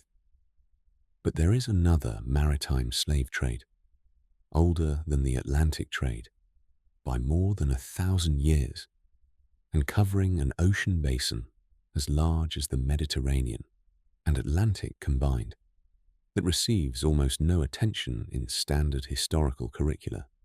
It is the Indian Ocean slave trade, and it ran continuously, with varying intensity, but without complete interruption, from antiquity through the 19th century. The Indian Ocean world of antiquity was not a backwater. It was one of the most commercially sophisticated maritime regions on Earth, knitted together by the monsoon winds that blow reliably northeast from October through March and southwest from May through September, creating a natural transport system that allowed sailors who understood the pattern to navigate the entire basin with remarkable efficiency. Arab and Indian merchants had been sailing these winds for centuries before any contact with the Mediterranean world, and the commercial networks they maintained stretched from the Persian Gulf and the Red Sea in the west to the coasts of India and beyond in the east. The most remarkable surviving document of the ancient Indian Ocean world is a Greek commercial manual called the Periplus of the Erythraean Sea, written by an anonymous Greek-speaking merchant based in Egypt, probably in the 1st century CE. The Erythraean Sea was the ancient name for the combined waters of the Red Sea, the Gulf of Aden, and the western Indian Ocean. And the Periplus, the word means sailing around, is a practical guide to the ports and trade goods of this world, written by someone who had clearly sailed it personally. It describes the ports of the East African coast, of Arabia, of India, and provides information about what goods were available at each stop, what local conditions were like, and what the sailors and merchants who visited could expect to find. Among the trade goods the Periplus mentions at various African ports is one that appears without commentary: enslaved people. At the port of Apone on the Somali coast, possibly modern Ras Hafun, the easternmost point of Africa, the text notes that enslaved people are among the exports available. At the island of Manuthius, somewhere on the East African coast, local people trade in ivory, tortoiseshell, and palm oil. The text is matter of fact. There is no moral judgment, no narrative explanation. The trade in human beings at these ports was simply one item among others, requiring no special notation. The people being traded were predominantly from the coastal and hinterland populations of East Africa, the various peoples who inhabited the stretch of coast from modern Somalia to Mozambique, which ancient and medieval sources group under the collective term Zanj, an Arabic word whose etymology is uncertain, but which became the standard designation for black Africans in the Islamic geographical tradition.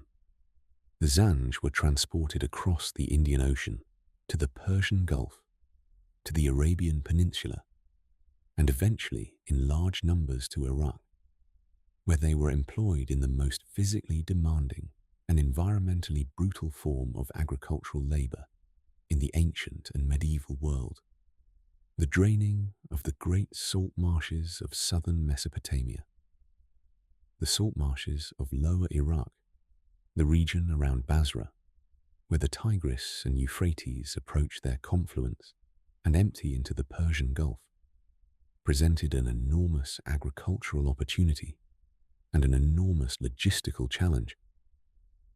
The marshes could be drained and the underlying soil cultivated, producing sugarcane and other high-value crops. But the process of drainage was backbreaking work in a salt-saturated, insect-infested environment of debilitating heat. Free workers were not willing to do it for wages that plantation owners were willing to pay. Enslaved workers, brought by sea from East Africa, provided the solution. By the 9th century CE, there were estimated to be hundreds of thousands of enslaved Zanj workers in the salt marsh region of southern Iraq, a community so large that it constituted a demographic presence with its own internal culture, leadership structures, and eventually its own political ambitions. In 869 CE, that community rose in rebellion. The Zanj rebellion, known in Arabic sources as the Revolt of Al-Zanj, began in the marshes near Basra under the leadership of a man named Ali ibn Muhammad, who claimed to be a descendant of the family of the Prophet Muhammad, and who preached a message of liberation and divine justice to the enslaved workers of the marshes. The rebellion spread with astonishing speed, drawing in not only Zanj workers, but also free peasants, other enslaved groups, and various discontented elements of the Abbasid Caliphate's population. Ali ibn Muhammad established a capital city, a fortified settlement called Mukhtar, and an administrative structure and a military force that was capable of defeating Abbasid armies in the field.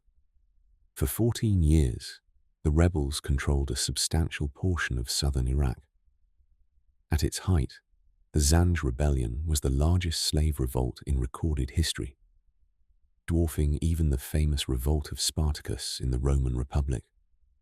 The rebels sacked and burned the great city of Basra, then one of the largest and wealthiest cities in the world, and conducted raids deep into the Abbasid heartland. The caliphate mobilized its full military resources to suppress them, and the campaign took more than a decade of sustained warfare before the rebel state was finally crushed in 883 CE. Ali ibn Muhammad was killed in battle, his head cut off and displayed in Baghdad. The surviving rebels were re-enslaved or massacred. Within a generation, the memory of the rebellion was deliberately suppressed in the official chronicles of the Abbasid court, mentioned only in passing and without the detail that would allow posterity to fully reconstruct what had happened. The Zanj rebellion is nearly absent from the standard Western curriculum. It is barely mentioned in most histories of the Islamic world. Yet, it was one of the most significant social upheavals of the medieval period, fought on the same scale as the largest military campaigns of the era, and it was a direct and explicit consequence of the Indian Ocean maritime slave trade, a trade that had been moving African people across the sea for centuries before the rebellion, and that would continue to do so for centuries afterward. There is an image of the Viking longship that lives in the popular imagination with the same tenacity and similarly selective accuracy as the image of the Athenian trireme. It is a sleek, shallow drafted vessel of extraordinary elegance, its prow rising in a graceful curve to a carved dragon's head, its striped sail filling with the wind as it races across northern waters, under a sky of clouds and spray. It is crewed by fierce, fur-clad warriors, their shields hanging along the gunwales, their axes ready at their sides.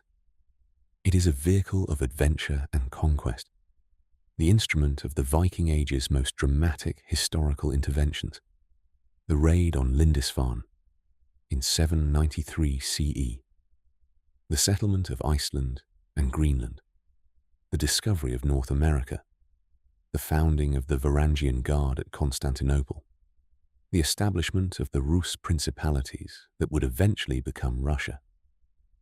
What this image excludes, with remarkable consistency, is the primary economic activity that made the Viking maritime world function. The Norse raiders of the 8th through 11th centuries CE were not primarily conquerors or explorers. They were traders, and when the opportunity presented itself, slavers. The longship was as much a slaving vessel as it was a warship, and the human beings it transported across the North Sea, the Irish Sea, the Atlantic, and the great river systems of Eastern Europe were as much a commodity in the Viking economy as the silver they acquired through trade and raiding, the furs they transported from the Scandinavian interior, or the amber they gathered from the Baltic shore. The Norse word for an enslaved person was thrall, and the institution of thraldom was embedded in Scandinavian society long before the Viking Age formally begins. Thralls were property. They could be bought and sold, inherited, gifted, sacrificed at their master's funeral. They had no legal standing, no right to marriage or family, no protection under law against mistreatment. Their children were thralls from birth. The physical labor of Norse society, the farming, the building, the hauling of timber and stone, was performed in substantial part by thralls, acquired either by birth within the existing thrall population or by capture in raiding operations. The raids of the Viking Age were, among other things, procurement operations for thralls. The famous raids on the British Isles, Lindisfarne in 793, Dublin in 795, the great raids of the 9th century that devastated the monasteries and trading settlements of England and Ireland, were not solely motivated by the plunder of portable wealth, though the golden chalices and illuminated manuscripts of the monasteries were certainly attractive targets. They were also motivated by the supply of human beings. Irish monks, English farmers, Frankish traders, captured in coastal raids. All of them were potential thralls, and the Viking ships that returned to Scandinavia after successful raids were loaded with people as well as plunder. The trade in thralls was not limited to Scandinavia's own consumption. The Varangian routes, the river systems of what is now Russia and Ukraine, that the Norse traders called the way from the Varangians to the Greeks, were the arteries of a commercial network that connected the Baltic Sea to the Byzantine Empire and the Islamic world of the Abbasid Caliphate. The Volga River, the Dnieper River, and their tributaries served as highways along which Norse traders moved between the Baltic and the Black Sea, the Caspian Sea, and ultimately the markets of Constantinople and Baghdad. And among the most important goods they moved along these routes were enslaved people.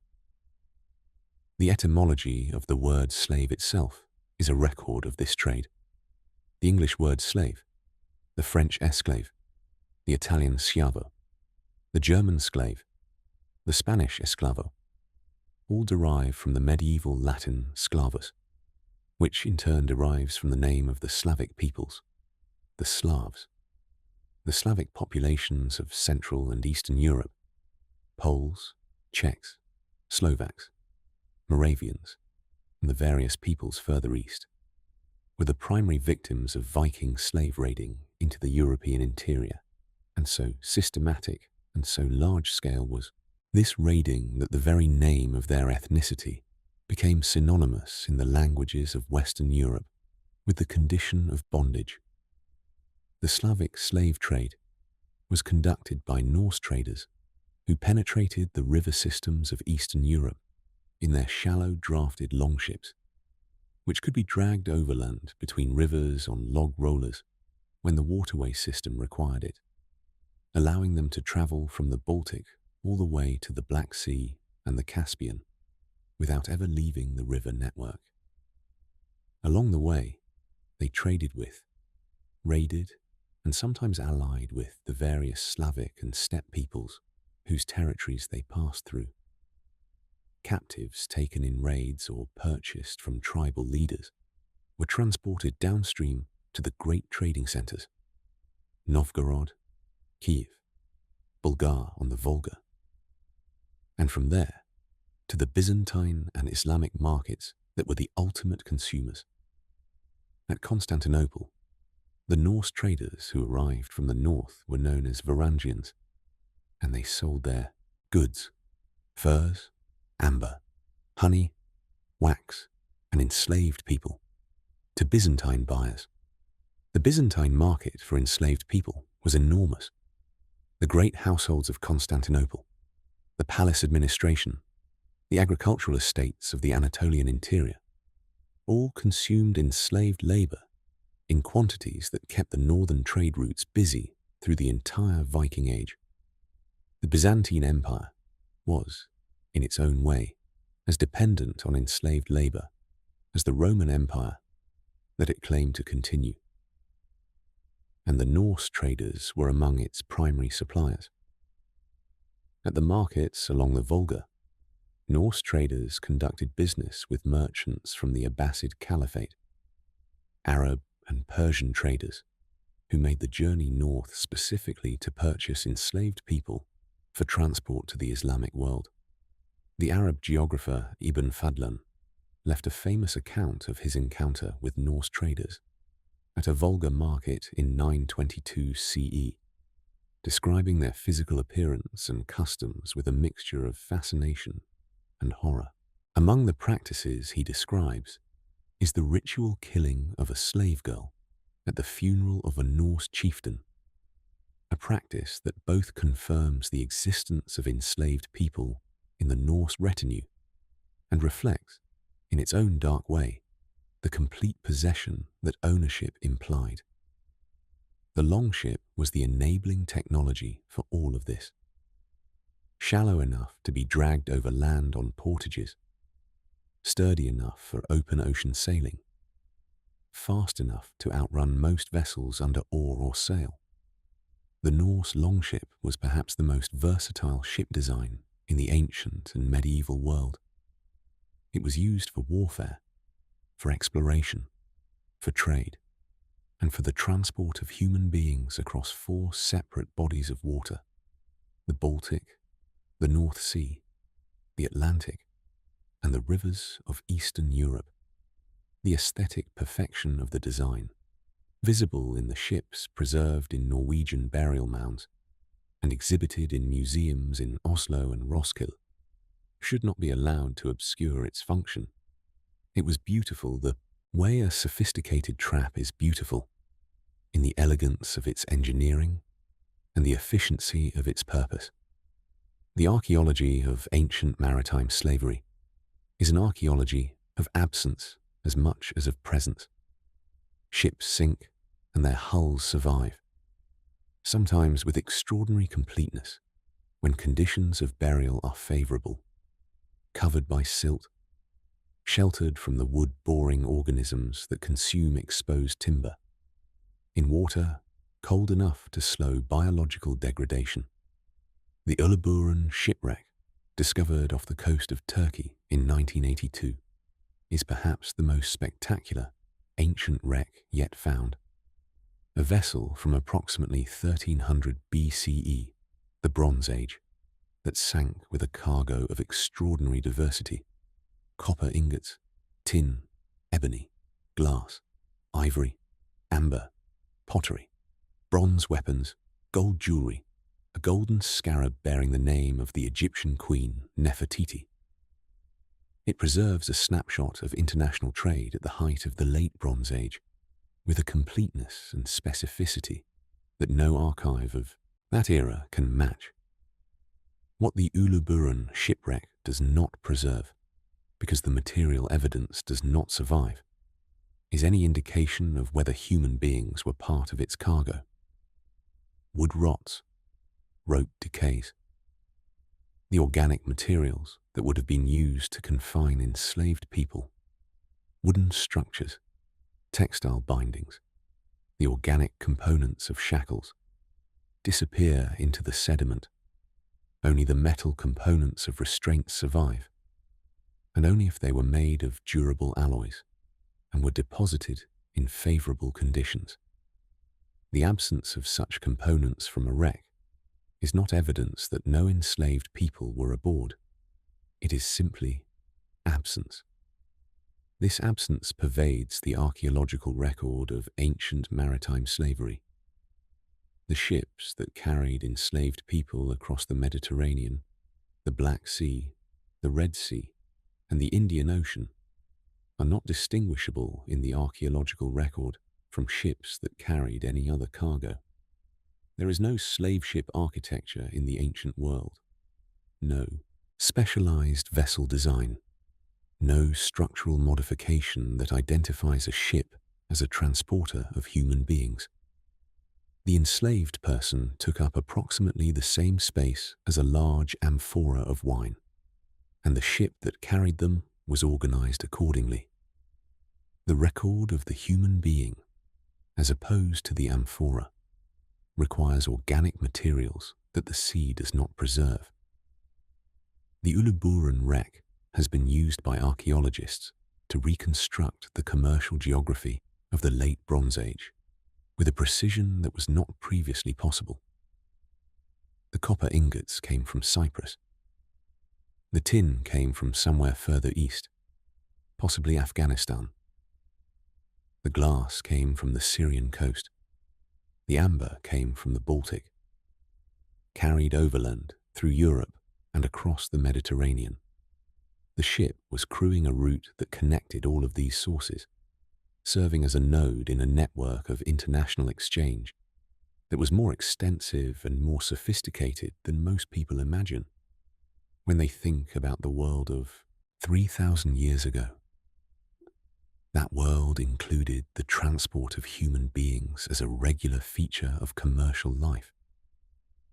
The linear B tablets of Mycenaean Greece, inscribed clay tablets in an early form of Greek, preserved by the accidental firing of the palaces in which they were stored when those palaces burned around 1200 BCE, contain records of workers identified by their geographic origin. Women of Knidos, women of Miletos, women of Chios.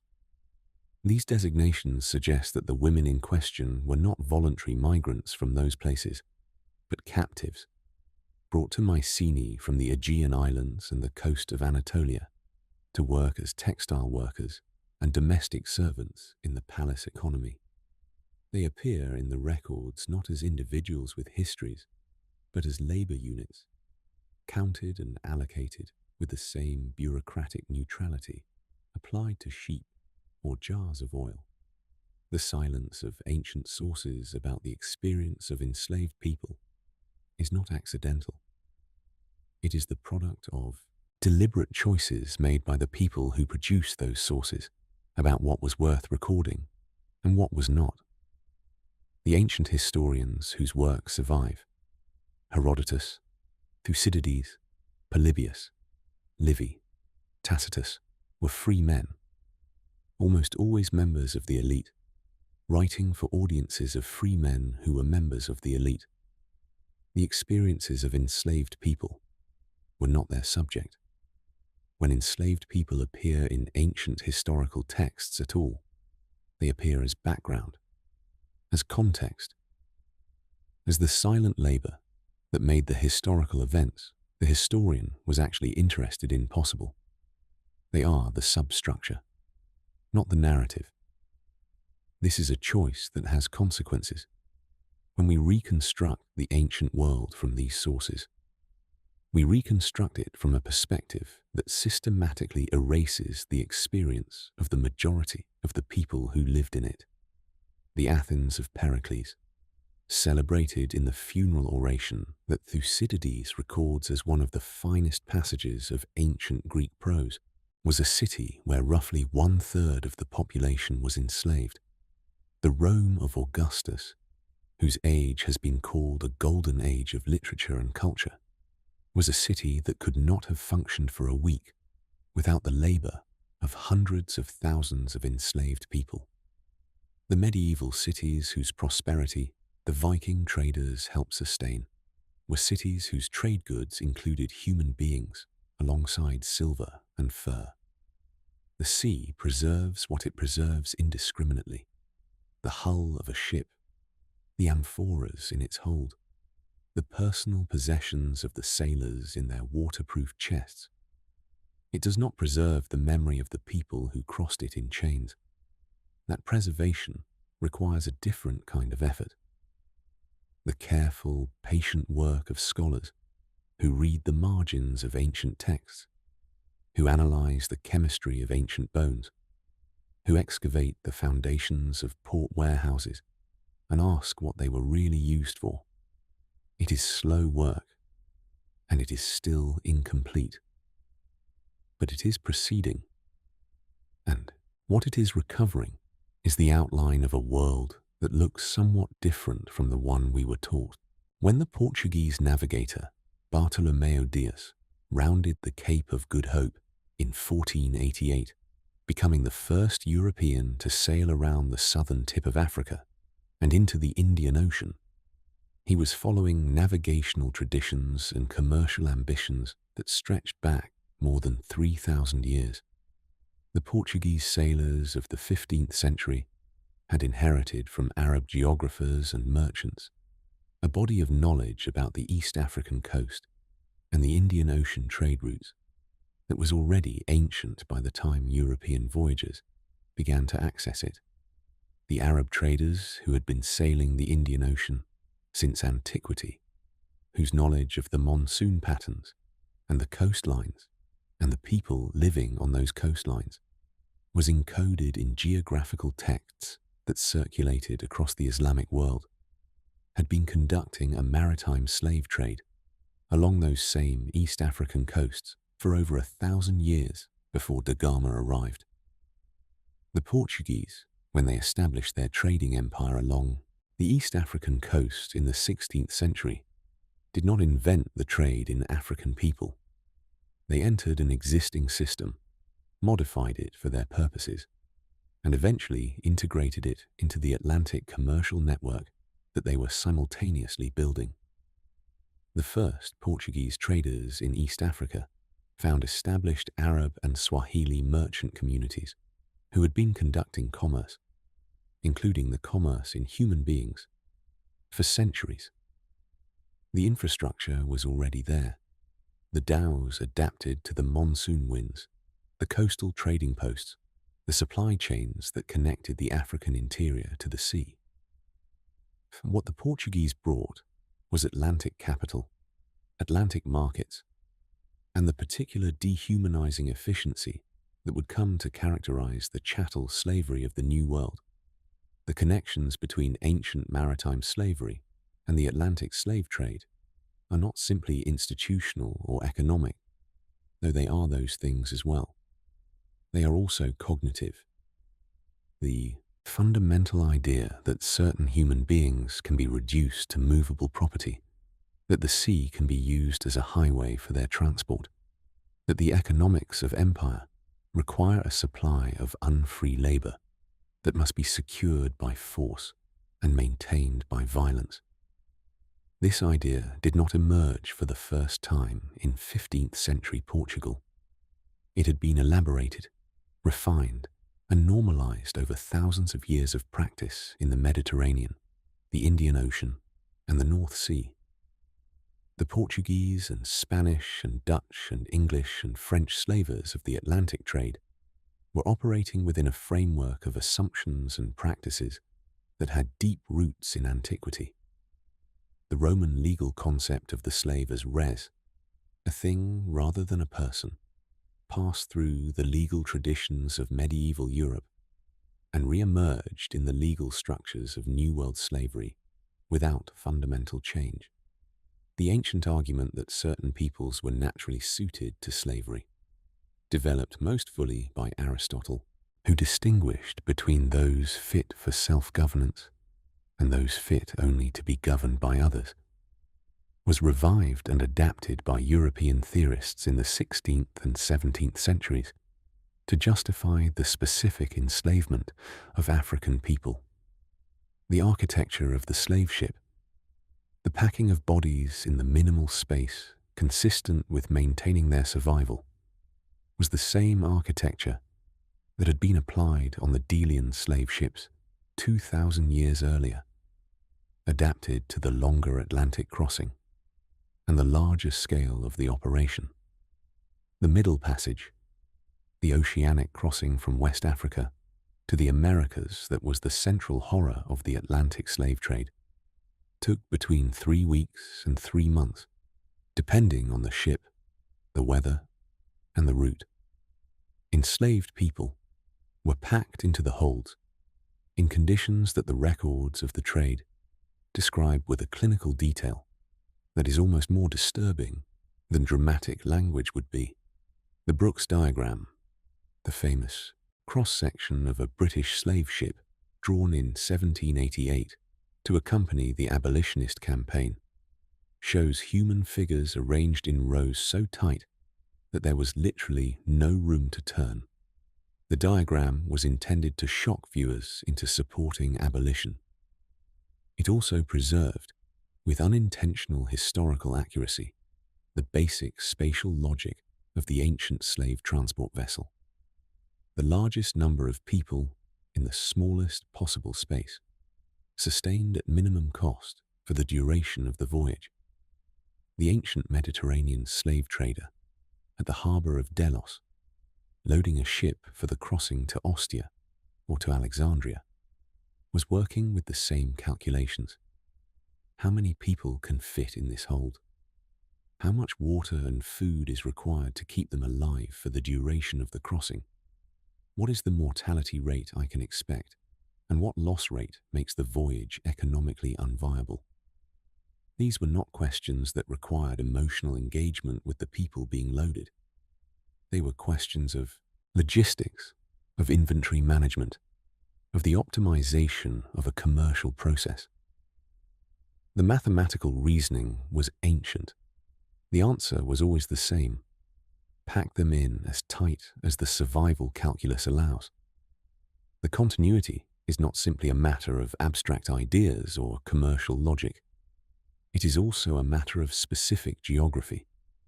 The Canary Islands, which served as the primary staging point for Atlantic slave ships departing from Africa, were known to the Phoenicians, who called them the Fortunate Islands, and may have visited them in the first millennium BCE.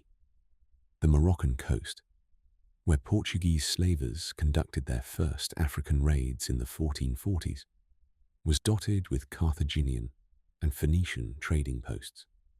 The Cape Verde Islands, established by the Portuguese as a slave trade depot in the 1460s, occupied the same oceanic position relative to the Atlantic that Delos occupied relative to the Aegean. A central node in a trading network, positioned to receive from multiple directions and distribute to multiple markets. The people who built these connections were not conscious historians of ancient slavery. They were merchants and adventurers and colonial officials, operating within the logic of their own time and their own commercial interests. But the logic they were operating within had been constructed over millennia in the shipholds and slave markets and administrative offices of the ancient world, and it was available to them because it had never really been dismantled. The ancient world normalized the idea that some human beings are cargo. The medieval world inherited that normalization. The early modern world applied it to a new ocean with new technologies, on a scale that dwarfed anything that had come before. In 2019, a team of archaeologists working in the waters off the coast of Croatia announced the discovery of a Roman-era shipwreck that contained among its cargo a set of iron shackles consistent with those used to restrain enslaved people during transport. The wreck dates to the 1st or 2nd century CE, places it squarely in the period of maximum Roman slave trading, and the shackles, heavy iron rings connected by a short length of chain designed to bind wrists or ankles, are of a type well documented in land-based Roman contexts where their function is not in doubt.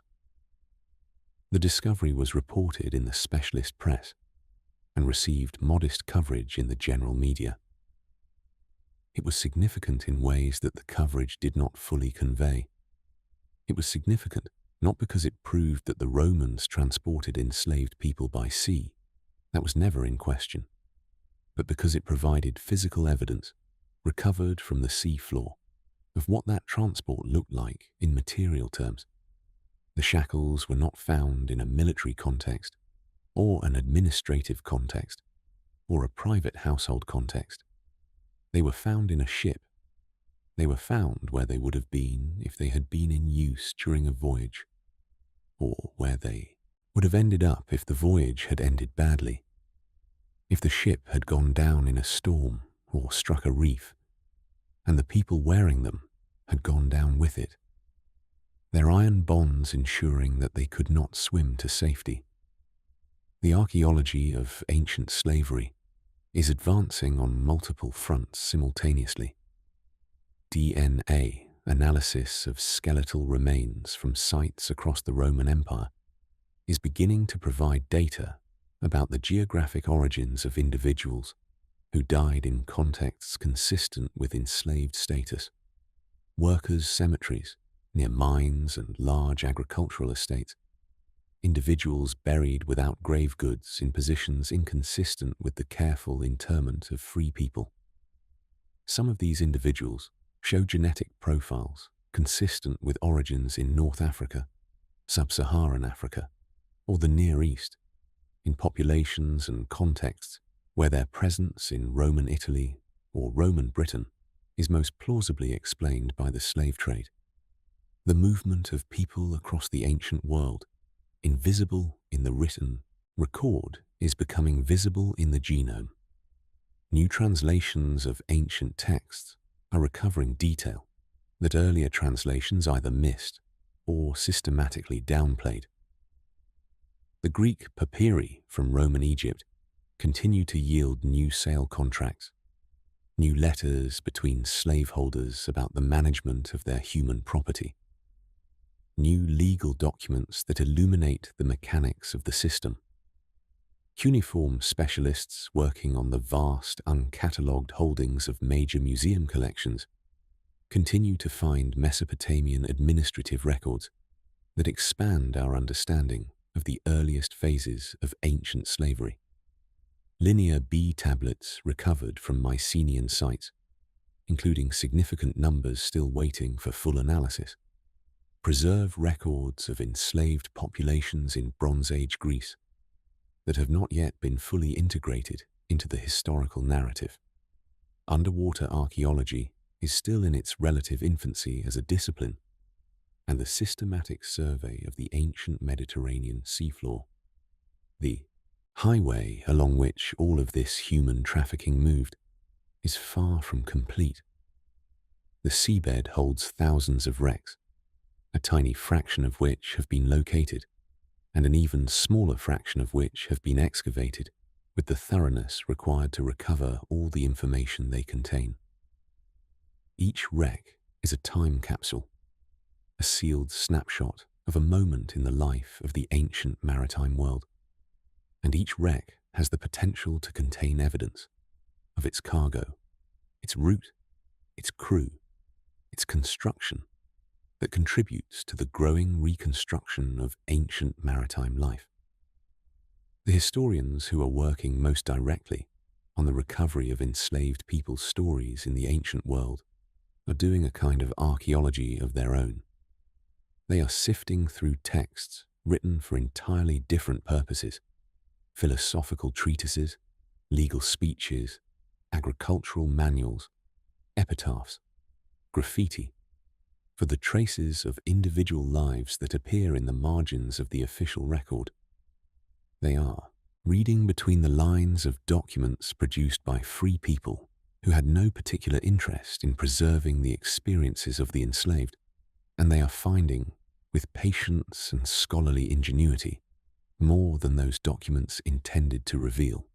The epigrapher Sarah Bond has written about the process of reconstructing the identities of enslaved people from the inscriptional record, the grave markers, the curse tablets, the bronze collar inscriptions, the dedicatory texts that incidentally mention enslaved individuals, as a form of what she calls counter-archival research, working against the grain of archives that were designed to erase rather than preserve. The classicist Kathy Gator has spent decades analyzing the language of ancient warfare to understand how the ancient Greeks and Romans conceptualized and described the process of anthropodismos, the mass enslavement of conquered populations. And her work has shown that what ancient authors described as the normal, unremarkable outcome of military victory was, from the perspective of those experiencing it, a catastrophic and violently disorienting event, a total destruction of community and identity that the victor's literature preferred to present as simply the way things were.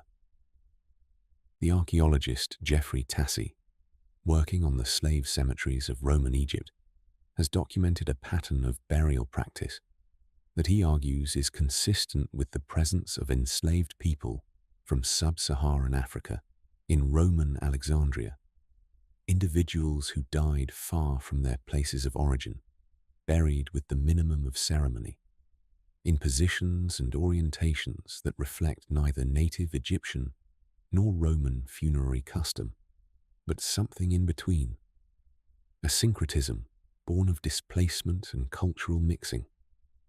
These burials are not labeled. There is no inscription that says, "Here lies a person taken from Africa by Roman slavers." But the physical evidence, the geographic origins suggested by osteological analysis, the burial practices, the absence of grave goods, assembles itself into a picture that is difficult to interpret otherwise. What all of this work is recovering, incrementally and imperfectly but unmistakably, is a world that was more interconnected, more violent, and more dependent on the forced movement of human beings across water than the standard historical curriculum acknowledges.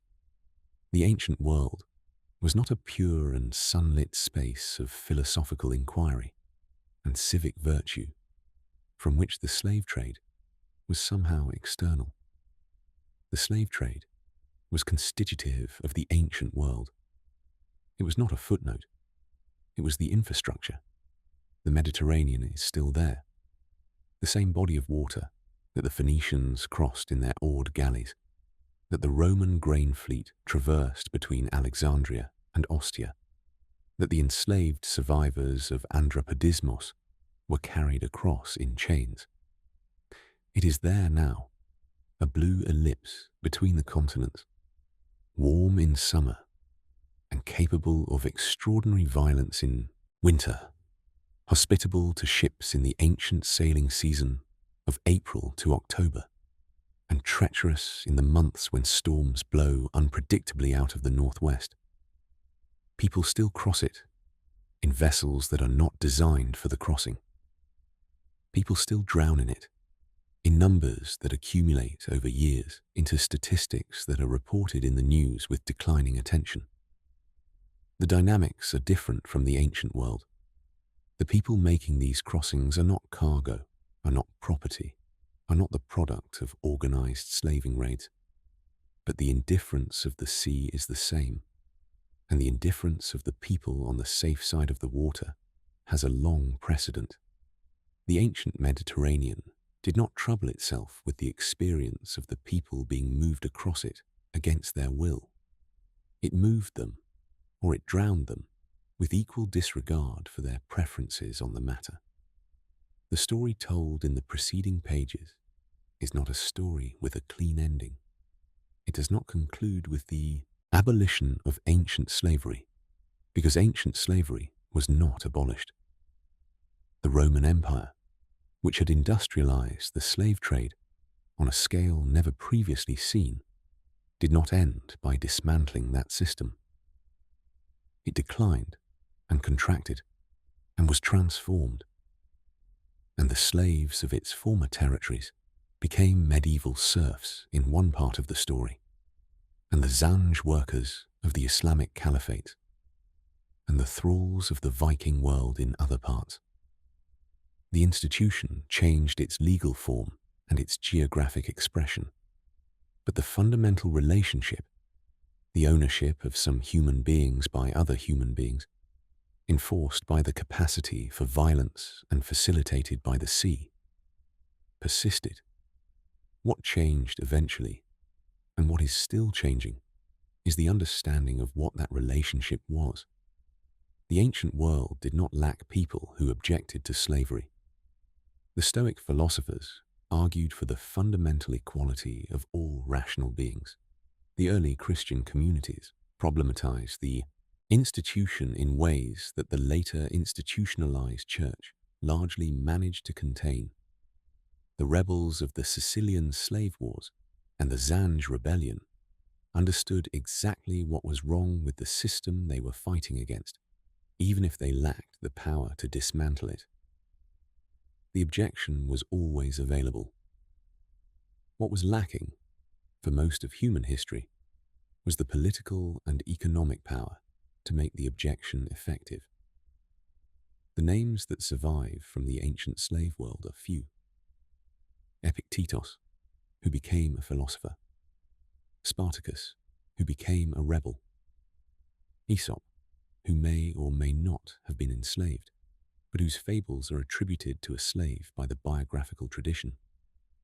Terence, the comic playwright of Republican Rome, born in North Africa, enslaved, brought to Rome, educated by his master, freed, and then remembered for 2,000 years in the literature of the civilization that had enslaved him. These names float on the surface of an ocean of anonymity. Millions of people whose names were not recorded, whose stories were not preserved, whose lives were defined by their status as property, and whose deaths were as unremarked as their births. The limestone ostracon from Deir el-Medina that preserves the designation the carried one does not tell us anything more about that person. We do not know their name, their face, their history, what they thought about at night in the workers' village by the Nile. We do not know if they had children, if they ever saw their home again, if they survived long enough to see their grandchildren. The ostracon is all we have, and it gives us almost nothing. But it gives us this, a recognition that the carried one existed, that someone was there, that someone was carried across water or across sand from somewhere to somewhere else against their will, in a system so large and so durable that 3,000 years have not entirely erased its traces. The stars that guided the ancient ships are still overhead. On a clear night, away from city light, the same constellations that Phoenician navigators used to find their way across the Mediterranean are visible. Orion rising in the east, the Pleiades marking the beginning of the sailing season in spring, the pole star that the Greeks called the tail of the little bear, fixed in the north, giving direction to everyone who looks for it. The ancient sailors who understood those stars crossed the same water that their cargo was crossing, looked up at the same sky, and used its patterns to navigate from one transaction to the next. The people in the holds below them could not see the stars. Chained in the dark, in the motion of the ship and the smell of fear and confinement, they navigated by different means, by the memories of home that they carried inside them, by the language and songs and prayers that no chain could confiscate, by the human capacity for endurance and community and meaning-making that persists even in the most degraded conditions. The Stoics taught that the mind is always free, that teaching was developed by a man who had been enslaved, and it was addressed, whether he admitted it or not, to the experience he had survived. What we owe to the people who built the ancient world, who quarried its stone, dug its silver from the earth, rowed its warships across the water, harvested its grain, and raised its children while their own children were taken away, is not pity. They were not pitiful. They were capable and enduring and, when the opportunity arose, fiercely resistant. What we owe them is attention, the careful, patient, unglamorous attention of historians who are willing to read the difficult records, to look at the damaged bones, to follow the paper trails of ancient commerce into the dark places they lead. The attention that says, you were here. You mattered. Your experience was real, and it has consequences that extend to this present moment, and we are not yet finished understanding it. The ships are gone. The sea remains. And somewhere in the silt of the Mediterranean floor, in the wreck of a vessel that was never given a name and whose cargo was never adequately recorded, the evidence waits, patient as the sea itself, for someone to come and find it.